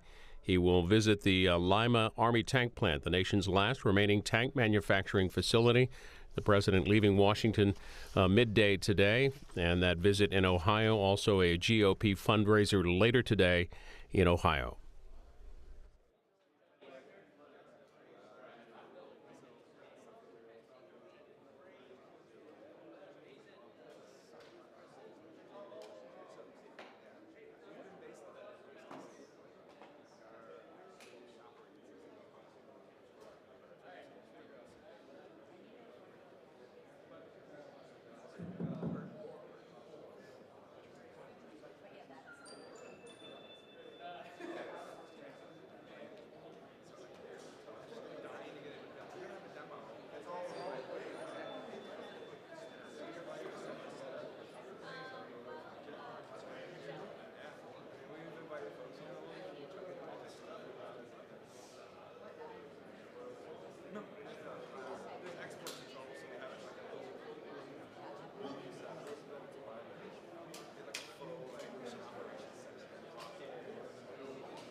And this discussion will resume fairly quickly here at the Center for Strategic and International Studies. Their focus on the 2020 defense budget and spending for U.S. space strategy. It's part of our live coverage today on the C-SPAN networks, which will include, over on C-SPAN at 12:45, the CEO of AT&T, Randall Stephenson.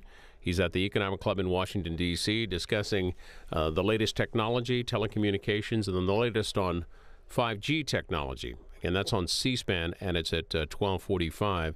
Here on C-SPAN 2 this afternoon, the American Bar Association releasing a report that they did on the U.S. immigration system. It's expected to include a number of policy recommendations, and that's coming up this afternoon at 2 p.m. Eastern.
The button.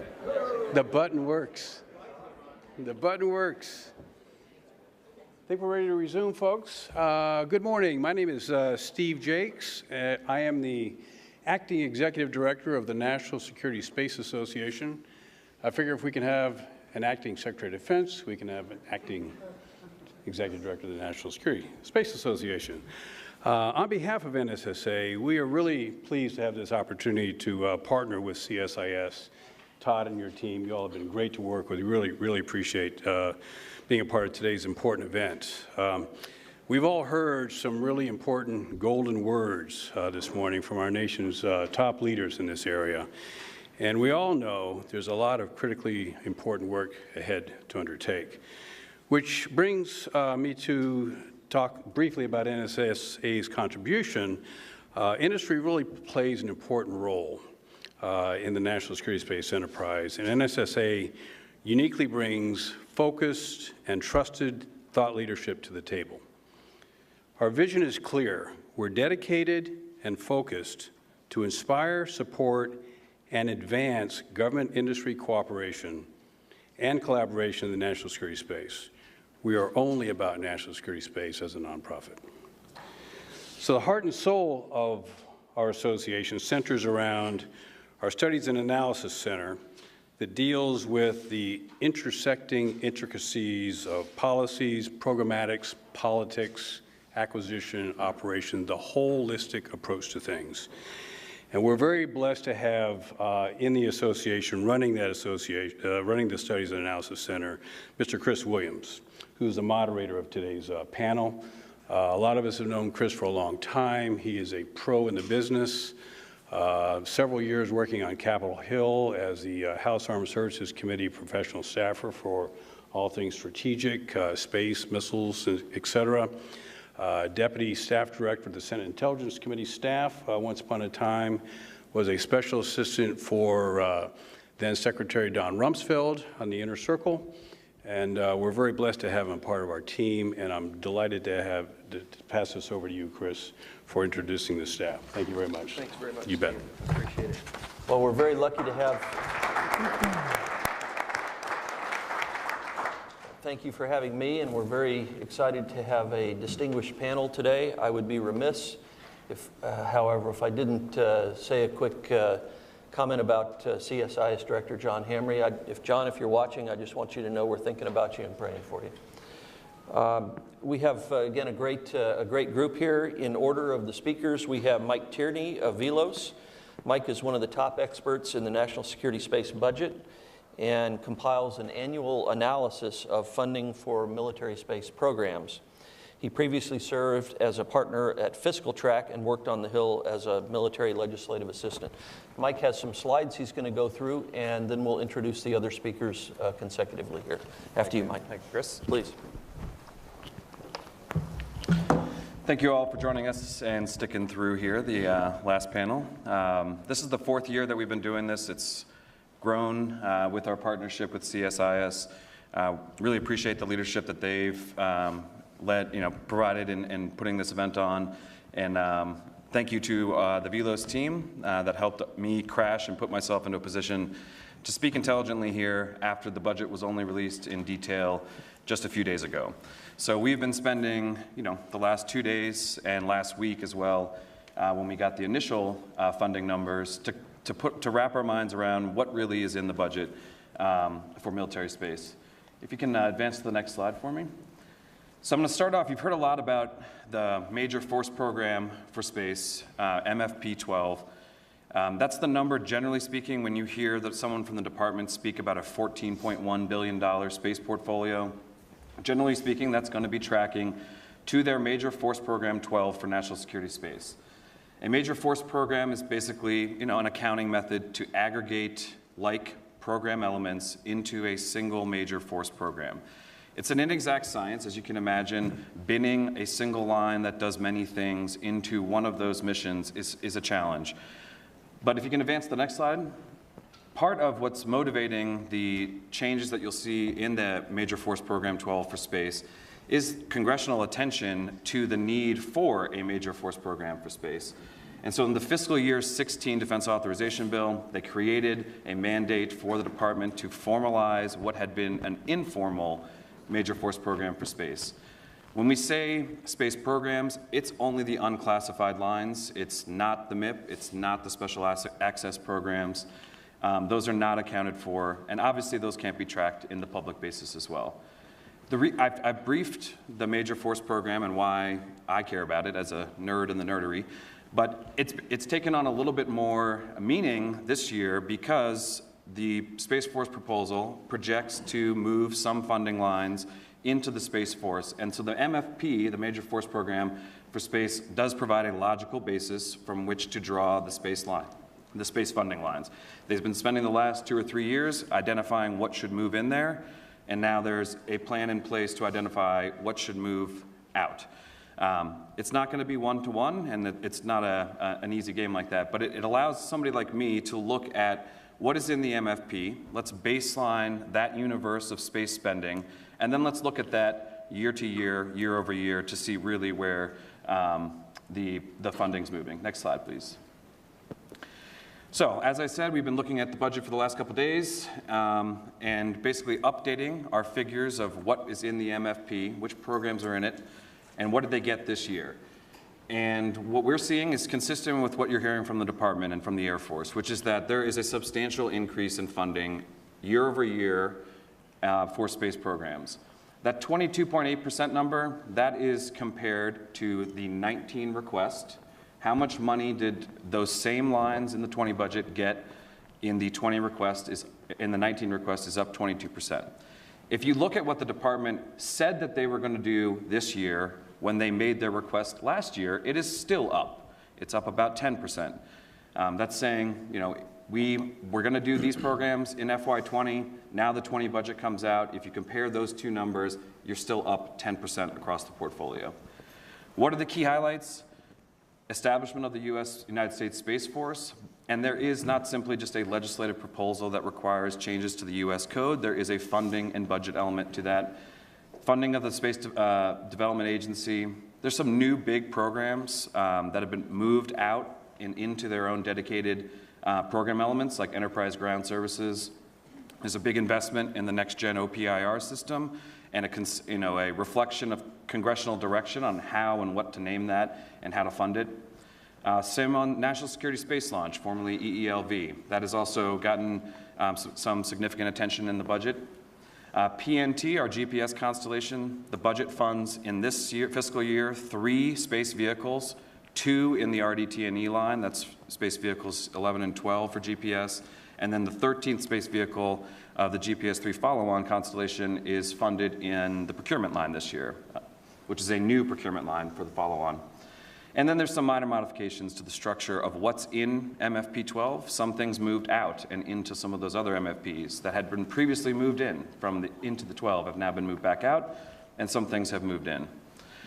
Next slide. The 2 real major things that I wanted to just highlight and recap from kind of an objective outsider perspective is what is in the budget for the United States Space Force. There is a legislative proposal, a package that says here are the changes to law that must occur. I've looked at that through line, chapter, and verse. And when they are creating a new Undersecretary of the Air Force for Space or a Chief of Staff of the United States Space Force, they have literally, and I think for good reason, effectively copied and pasted the code section for the Chief of Staff of the Air Force or the Secretary of the Air Force, and basically replicated those authorities in line, code, chapter, verse, with some minor modifications. But there's also a funding element, as you've heard today, that this is the kickoff of funding the Space Force. It's only $72.4 million in terms of actual headquarter authority. And then the real meat and potatoes of all of that money that's going to move over in the future years is projected in their request to occur in the 21, 22, 23, 24 implementation phase. So that's when the programs that are identified in the Major Force Program 12 for Space will leave the Air Force or leave the Army or leave the Navy and actually move into a dedicated budget element for the Space Force. And then you've heard the $2 billion number projected over time. Next slide. Kind of conjoined with that has been the Space Development Agency proposal. And this is something where, the department has established the Space Development Agency.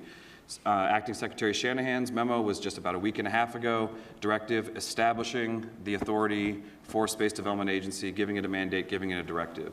That directive is now matched in budget authority.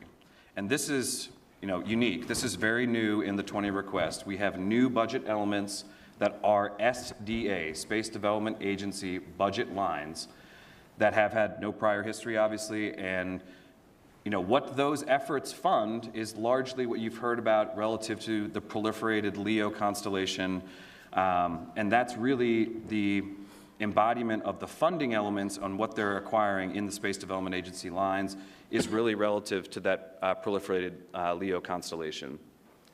The reason I raise this is that if your congressional oversight, if you're, Representative Cooper or his counterparts on the appropriations committees, you now have, a pretty clear understanding of what are the financial mechanics, at least in this fiscal year, to implement the Space Development Agency and the United States Space Force. I've got 13 more slides that go into the individual mission areas that looks at the program line by line. Obviously, I'm not going to brief that now, but we will be posting that, I think, to the event webpage for you to look at where have been the individual program adjustments, what programs received more money, less money, and invite you to look at that. But look forward to your questions later. Thank you. Thanks, Ben.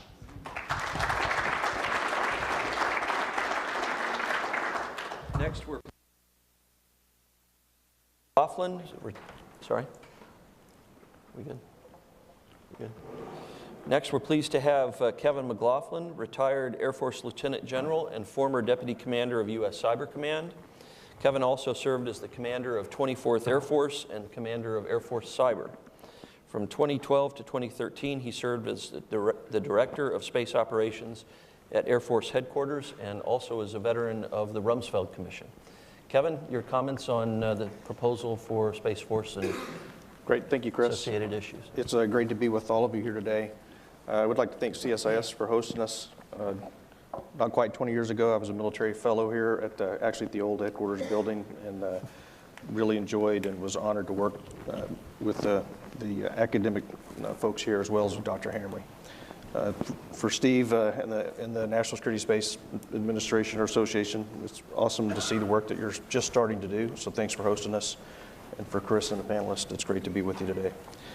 So instead of building you a watch with the punchline at the end, I thought I would just start so you know where I'm coming from, that I am unequivocally supportive and affirm my support for the recommendation that is in the legislative proposal to finally create a separate space service. While long overdue, I think it's a very exciting time, and there are reasons to be full of optimism. We've got the stand-up of many things. You heard Acting Secretary Shanahan talk about the stand-up of the new Unified Command, the Space Development Agency, growing budget, senior leader support at the very highest levels in the White House and in the Pentagon, the Space Service legislative proposal that's been submitted. All great things. And I would say progress and the momentum are eye-watering. And my hat's off to all the folks that have been dedicated to this, as again, the Secretary talked about in such a short period of time, but going back prior, both in the executive and legislative branches, and many of you in the private sector who have been committed to this. You guys have all moved the ball down the field a tremendous way, but we're not in the end zone yet. No spiking of footballs yet. Still much to do, and ultimate success is by no means assured. I testified a few months ago at a meeting of the National Space Council and talked a little bit about my perspective on this going back to the Space Commission days. I won't recant those things, but I will tell you the emotions were running high at the end of that commission. We felt like, I think all the commissioners felt like they had done a thorough job, and the chairman had just become Secretary of Defense. And so the optimism of lasting change in critical areas was really high, at least for me personally. But for tons of reasons, not any single reason, we find ourselves now 15, 20 years later, and it turns out many of the lasting changes then didn't happen, not to the degree they needed. And in many ways, we're kind of back to the future. So I had become a bit pessimistic on this, and I had actually shared that with the National Space Council. My wife reminded me that I'd always said to folks that a pessimist is just a wounded optimist. And And so my wounds are healed, and I am excited about the future, and I'm glad to be here. I do want to talk to you very quickly about three things. And I very much like to see some old mentors in the audience that I have the greatest of respect for, and I always have tried to emulate being moderate with my words and my tone. But I will tell you today, some of my remarks will be at least more pointed, perhaps, than normal. And I apologize up front if folks don't appreciate that approach. But I'm going to talk about why the right organization and management structure matters, why this is such a big deal, why we need to take the long view. The actions we're going to embark on today is not about getting something in next year's budget. It's about sustaining and keep our nose to the grindstone for potentially another few decades. And then maybe end with a few things on, at least from my perspective, what we might ought to do next. So why is this so important? I think we're here today really because of one central question. That question is whether we need a purpose-built military service whose sole purpose is to defend the United States in the space domain. A domain that's governed by different physical laws and principles that are so different from air, land, sea, and cyber that it requires a different service. I think that's the question. A service solely dedicated to the current and future space missions defined by our civilian military leadership via strategy, policy, and orders. A service solely dedicated to creating a culture of space personnel who will directly influence the development of systems and doctrine needed to defend against the threats of today and tomorrow. A service solely dedicated to applying all of its intellectual energy and all of its resources, whether they're meager or not, towards that core mission. I believe the answer is clearly yes, but it's because military services are about creating culture. They're about creating the people who are dedicated to specific warfighting domains, and those cultures permeate everything in their organization, including those things that we might find the boring little details that really make up what a service does. We often can hurt ourselves in this conversation because we get confused and we think we need a new service because we need to fix acquisition. We need a new service because we need to go fast or we need to be innovative. Those are all things we need to do, by the way. It's not an either or. I'm just saying that's not why you need a separate service. We hurt ourselves because we get distracted by pundits and people who have great standing who say creating a separate service will create stovepipes. It'll hurt integration of space into warfighting. It will distract us from the urgent problems of the day or that it costs too much. The core reason we need a separate service is that we need to build the people who will create a culture laser-focused on space as a warfighting domain. And those people need to drive every single process in a new service that produce things like doctrine, personnel management and organization policies, space requirements and budgets, space R&D and acquisition, and space capabilities, all against the ethos of a separate purpose-built military service, again, whose sole purpose is to defend the United States in the space domain. We don't have that today.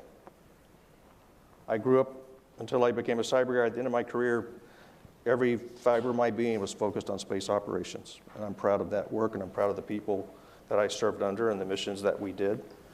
But it's not inside an organization that does that. We don't get that by creating a new U.S. Space Command, SMC 2.0, a new space development agency. Those organizations are critical, but they're consumers of what a military service brings. They're consumers of the people and the doctrine and the requirements.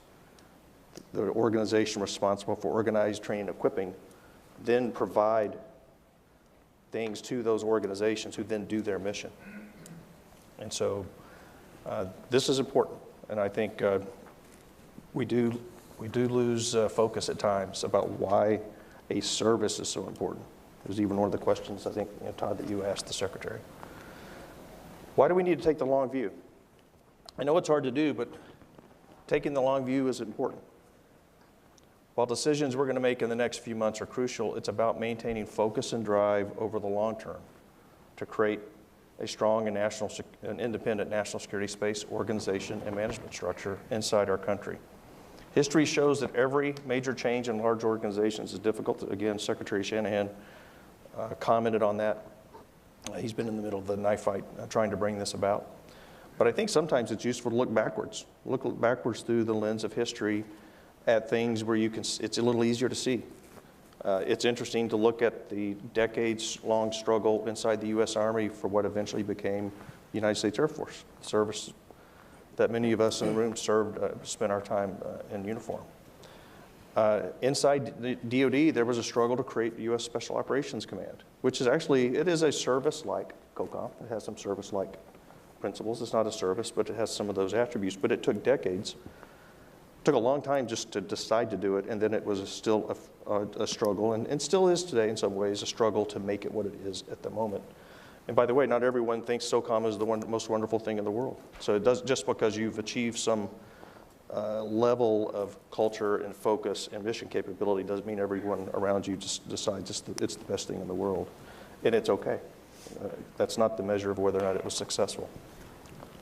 And I'll tell you that the push to develop a space service, if you look backwards through the lens of history the last 20 years ago to the Rumsfeld Space Commission, I think you would see some of the same struggle, although to this point a little bit less successful than the first two. And I think the real issue is this is going to be hard to do. And it's not going to be hard to do for 12 months. There will be setbacks and seemingly insurmountable challenges that we'll face. People, again, the Secretary talked about the people and the personalities. People in this area are going to face personal risk to their own reputation, to their own careers, and people will step up and will continue to fight for this despite that.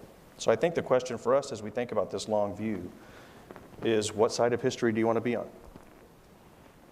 It's for anyone that's involved in this directly, where you have any responsibility to execute or to assist or to advise or even to agitate on the side, what side do you want to be on at this point? It is easy. It is the easiest thing to do, to sit on the sidelines and cast stones. It's sometimes fashionable to join the naysayers. I heard them 20 years ago. I hear the same types of things today. This is just a whim of the president. This is just about rearranging deck chairs and creating more bureaucracy. It's about creating an organization with no real purpose or defined mission. I will say it's much harder to be committed to creating something new, especially if you're trying to do it fast and with a singular focus. It makes you vulnerable to criticism. Certainly makes you, at times, sound or seem like a zealot.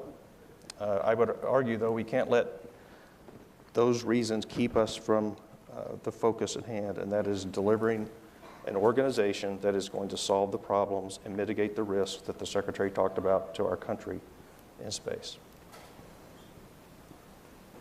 I would say, and I was a little bit more junior officer at the time of the Space Commission, but I feel accountable and responsible just the same, because I played some role in what we were doing. And I will say, looking back through the lens of history 20 years ago, I'm not happy with my own performance, because I was on the wrong side of history. We're sitting today at a place we didn't need to be in. We could have been at a different place. We missed a generational opportunity. In 20 years from now, we don't want to be sitting in that same place. So what should we do now? I certainly think organizations like CSIS and the National Security Space Association and others play a significant role in a bipartisan way, objectively, and with the right blend of dispassionately approaching and with some passion, can educate people on the Hill, can educate the American people, and can bring, perhaps sometimes maybe solutions, can bring compromises, can bring, there's not a single way to do this. And I think we'll have to find ways to get the people that have the authority to say yes or no to this to a place where we still go do the things we need to do. And so I think we should applaud and help organizations like NSSA and CSIS in that mission. I do think we need to be focused on being disruptive in the right areas. I'm making the case that this is not just about acquisition and development, and it's not about a warfighting command only. It is about that hard part, and to be honest, it's the hardest thing in the department, I think, and that's creating new organizations out of others where authorities are moving around to do a mission differently. And I think that's where we need to be disruptive. That's where we need to create a culture where we can kind of incubate the ideas and provide top cover for the people that are going to have to do the work. Last, I would say, and again, really resonated with Secretary Shanahan's remarks about the money. We need to be accountable for every dollar, every single penny as we stand this organization up. If it's not clearly traced to some capability at the back end of this, we should be cautious about spending that dollar. As much as it would be great to have a new space service band and a space service uniform, I've got some drawings at home I'd show you, but it ought to be about, is this going to produce the ability for us to defend our country in space more rapidly or not? And if it's not, then I would be cautious about spending the money. But that means we should, I really liked Todd's question, providing clarity. He asked the Secretary about the cost figures. We should be very careful not to conflate the costs that are largely agreed to about new capabilities we need in space to defend ourselves. That's where we do have a lot of unanimity there. That's why the budgets are going up, as different from what's the delta cost to have a focused service to do this beyond the cost already sunk into the fairly large organizations that we have today. And I think we should keep those crystal clear and separate. So I appreciate being asked to be here today. I appreciate doing whatever small thing I might be able to do in the future to help. I am excited. Scars are healed. And I can't wait to see what's going to happen here over the next couple of years. Thank you very much. Thank you, Kevin.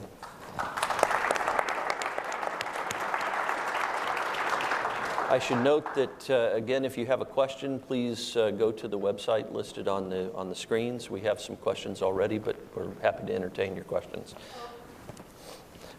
Next speaker is Christina Chaplain. She currently serves as the Director of Acquisition and Sourcing Management at the U.S. General Government Accountability Office. She has responsibility for GAO assessments of military space acquisitions, NASA, and the Missile Defense Agency.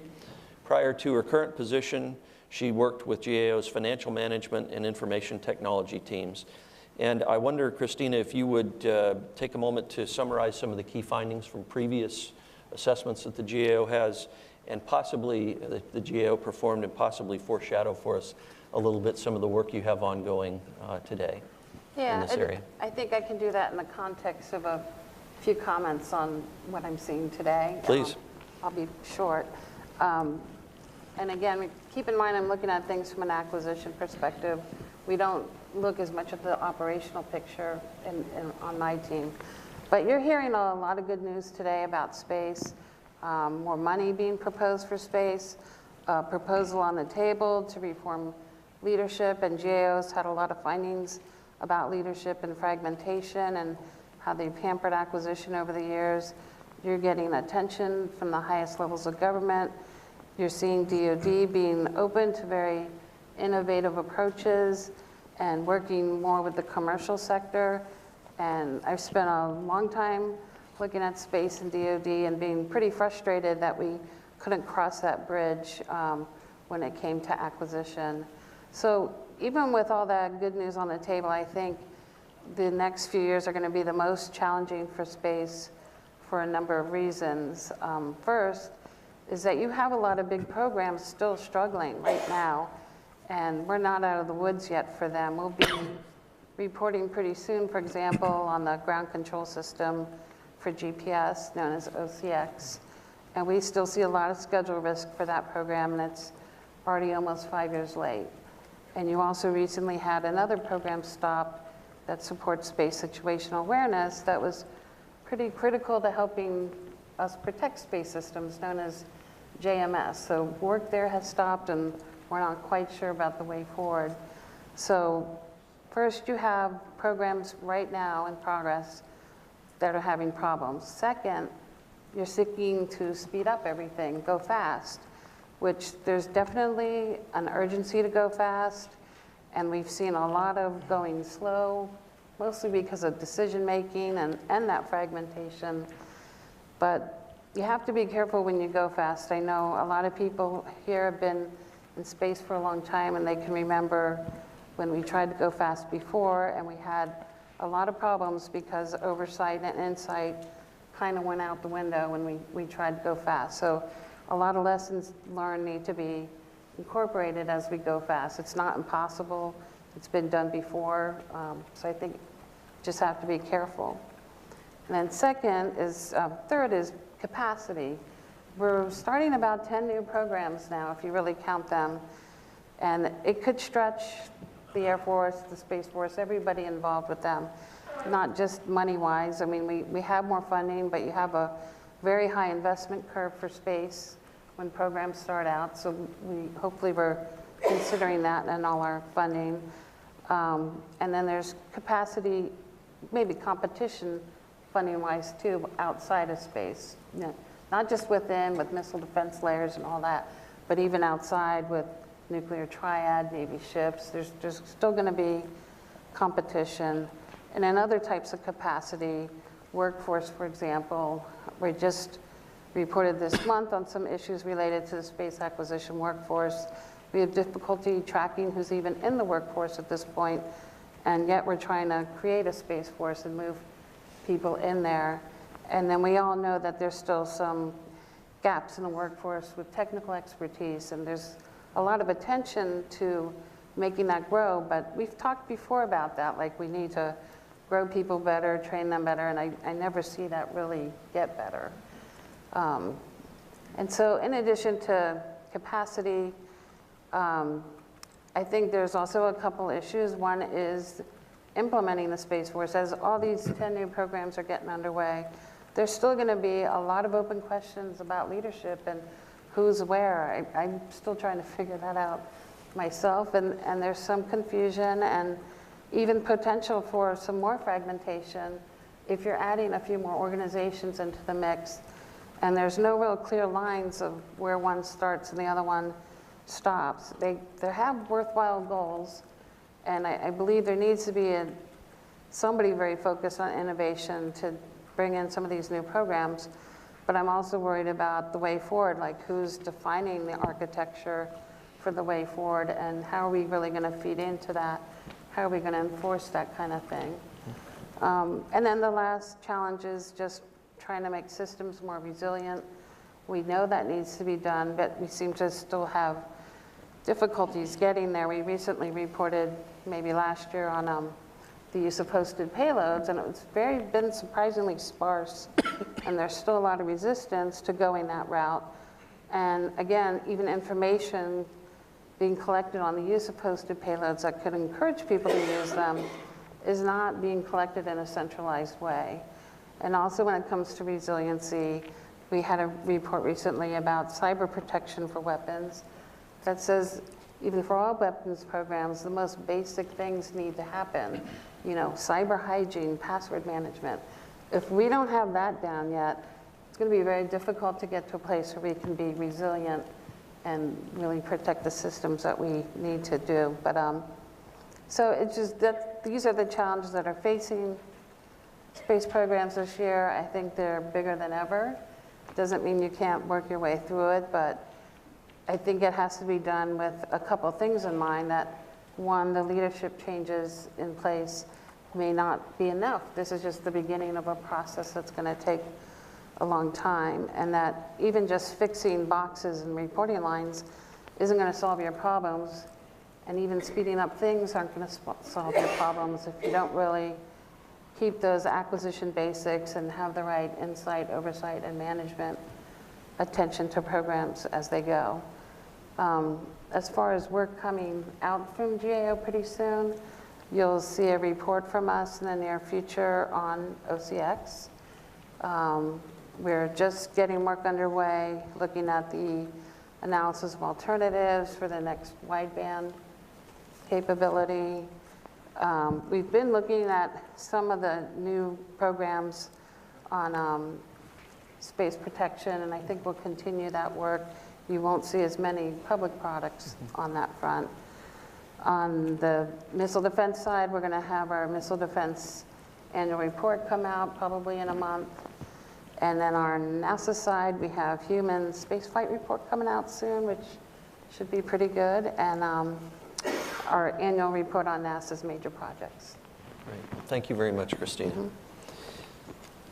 Last, we have Todd Harrison, who you know, who's the director of the Aerospace Security Project and Defense Budget Analysis Program here at CSIS, in addition to serving as a senior fellow in the International Security Program. Many hats you wear, Todd. Prior to joining the think tank community, Todd consulted for the Air Force on satellite communication systems. Todd, any wrap-up comments you'd like to make from the day's events or broader comments? Yeah, I'll keep it short so we can get to Q&A, but I found it interesting that all of our speakers, Dr. Roper, Representative Cooper, Secretary Shanahan, they all focused to some degree on the need to reorient what we're doing in space and the need to modernize our space capabilities. And the driving factor here is we want to be able to continue to support the warfighter the way that we do today. We need to be able to do it in a more highly contested environment. We've got to address some of the gaping vulnerabilities that we have in our space capabilities. Now, there are a lot of different approaches and ways to doing that. I like to think of it, to use a space analogy, we're at a point where we need a major orbit maneuver. We need a plane change operation here. And before you do that, you would never try to maneuver your satellite by firing the thrusters first and then reorienting the satellite. You want to orient the satellite first to make sure you've got the thrusters pointed in the right direction before you start firing, or else you're going to end up someplace you didn't intend to be. You can maneuver, but it might not be the right way. You might maneuver into the threat. And so I think we've got to be cautious here and talking about improving our space capabilities, that first and foremost, we got to make sure that our space organization is properly oriented. There are a lot of different ways to do that, and I know there are competing thoughts, both outside the Pentagon and Congress, but also within the Pentagon, different constructs about how you could reorganize. Throughout this whole debate over the past 2 years, I've noticed that there are three main schools of thought on how to reorganize. One is, let's create a new military service, right? Another is, let's do something kind of like the Missile Defense Agency. Let's break out space acquisitions and let's take it out of the services, put it under OSD, and that way we can nurture it and advance capabilities faster. The third is, what we really need is something like SOCOM. We need a combatant command with service-like authorities. And I think that there are challenges with each of those, quite frankly, and there are merits to each of them. What I'm worried about is we may end up with a Frankenstein approach here that has a little bit of all three. And so I think that is a big risk, going through this legislative session. And it's really up to Congress at this point to sort this all out, because the proposal is over to them. I think what the department can do at this point is help clarify things to Congress of how they intend Space Command, the Space Development Agency, and the Space Force to work with one another, how they are distinguished from one another, and where they have complementary roles rather than conflicting roles. Ultimately, we only heard from Representative Rogers here. Unfortunately, we did invite other members of Congress, but it is a work week. They're back in their home districts for the most part. They weren't able to come, but he gave a very optimistic outlook for the Space Force getting through Congress. I think it is going to be an uphill battle. I think the challenge for Congress is going to be, if they want to get this through successfully, they got to keep it lean. They have to focus on the personnel issue of how are people transferring over. I'll tell you that the Air Force Space Command has said in the past that just Air Force Space Command has 30,000 people. They're talking now that the total Space Force is only going to be about 15,000 people. Why aren't these people transferring over? Are they really all support? And if they're supporting space operations and space acquisitions, why aren't they in the Space Force, right? And so I think they've got to keep an eye on that and make sure that the services don't start out by saying, oh, no, these aren't space people. They don't transfer. Because that is a sure recipe to end up having to go back and hire new people to fill those jobs, those functions that need to be done once a Space Force is created. You got to make sure to transfer it over. And in terms of like the senior leadership as well, I fully agree with Chairman Smith that we don't want to be creating a bunch of new 4-star positions. They need to be transferred over. Commander of Air Force Space Command, that 4-star billet, that needs to go away and move into the Space Force. We shouldn't be creating new positions like that wherever we can avoid it. The other big issue that I think hasn't been fully addressed, and Congress is going to have to look in this, is the inclusion of the NRO. a good portion of our nation's space capabilities reside in the NRO. I think most people agree that's a highly functional organization, not without its problems, I'm sure, but you don't want to mess up something that's performing well. Is there a way to include that, if not now, in the future, so that you do get that unity of effort, unity of command for overall national security space? So I think those are some of the challenges that are waiting for Congress, and I think DoD is going to play an important role in helping inform and educate members of Congress so they can make good decisions on all these issues. That's great. Thank you very much, Todd. We have time for, I think, one question each and a super lightning round here. So keep your answers very almost as short as the questions, if you don't mind. For Kevin, the question from the audience is, if you had to choose between either the Space Development Agency or Space Command, which would you choose and which would be more effective? I would slightly modify the question to say, this is an integrated package. What's the effect of either not going forward with one or more pieces on the overall initiative? Okay. Yeah, I don't know that I could answer the first question just because one's a command of 30,000 people and one's a small organization. But I think the Space Development Agency, what it can do that the current Air Force Command, Space Command and SMC structure probably couldn't do, is because of the bandwidth required for the major programs that the legacy programs that SMC is trying to deliver. Some of them, as we just heard, are having some struggles. While they do have they have people in charge of innovation, I think the Space Development Agency, with a sole focus, can take the time to take a fresh look at not only new architectures, but also spend more bandwidth on new ways of engaging the new companies or the new technology that's out there, and maybe figure out ways to bring that on board, while at the same time trying to understand how the companies that today provide that capability can participate in that as well. It's not an either or. I think those are things that the SDA can actually focus on, like a laser beam, and would be a net add to what we're going to do as a service. Right. And Christina, for you, in 2015, a GAO review of space acquisition programs noted multiple layers of bureaucracy in the Pentagon that complicated SMC satellite acquisitions. Do the proposals for space acquisition reform being considered, including the Space Development Agency, address any of those concerns? I'm still trying to figure that out. We have that famous slide of 60 organizations involved with space. And I'm not quite sure what's going away in all this picture. I see some things being added, but I have a lot of questions about what might be going away. I think at the end of the day, you want to see 4 things. You want to see reduced fragmentation. I don't know if that's there. You want to see a priority on space. That seems like it's happening. Protecting funding for space. I don't know the extent how much that will be happening with what's being offered.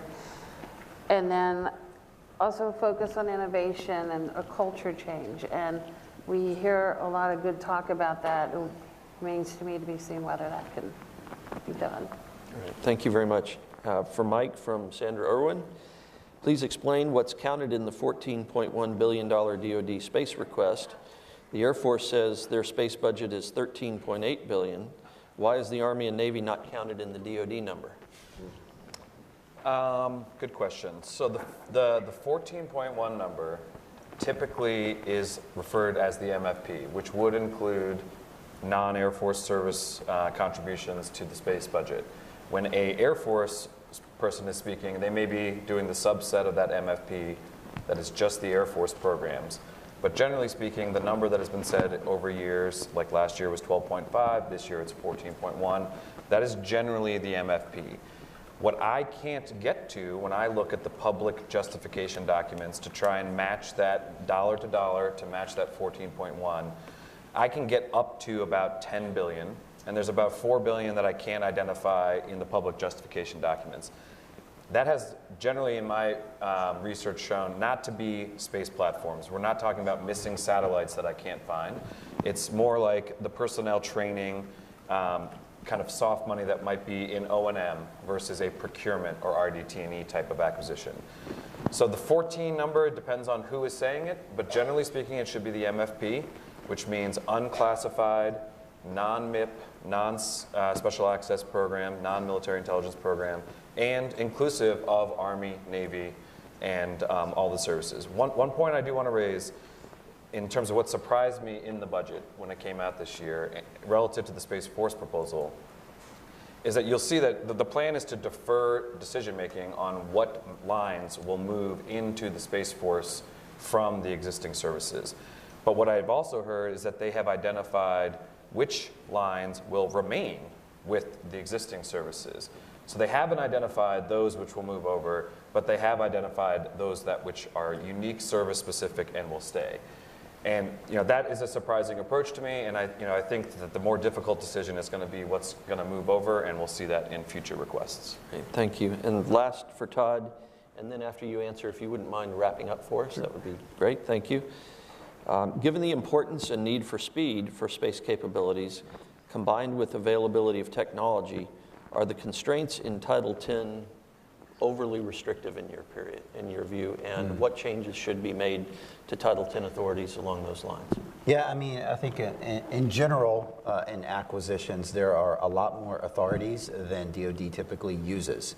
And so I think what you really need, rather than continuing to tinker with authorities in the law, I think you need, program managers and you need service acquisition executives who are willing to try things differently and to use all of those authorities. And I am encouraged by folks like Dr. Roper who are willing to kind of push the edge and take these authorities and try to use them to speed acquisitions and to do things in a different way, to change the way we do business. So, in my view, I think we can pause for a bit on Congress getting into this and legislating new authorities, and let's give DoD an opportunity to try to use those authorities more effectively. The key, though, is it's got to be leadership. It's got to come from the top.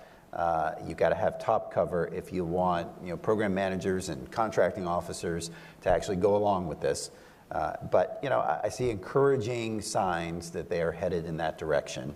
In the Air Force, take for example the next generation OPIR, for missile warning satellites. They want to go fast on that program, and they are in part because they're using these new Section 804 authorities in the law. And yeah, they may be pushing the limits of what was intended by that, but good for them. Let's do it. Let's go fast. If that's the way you got to do it, let's use those authorities and carry them through. The key is you got to be transparent when you're doing this with Congress, because inevitably there will be problems and things will get messed up. And if you aren't transparent with Congress, what they're going to do is they're going to come back and take away that authority. So I think that's a key responsibility for these folks that want to go fast and use full authorities that are already in the law. Right, in on the takeoff. Yeah, yes. Yeah.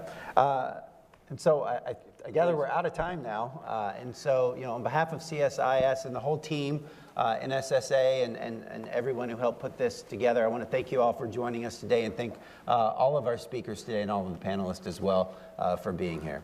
Thank you very much.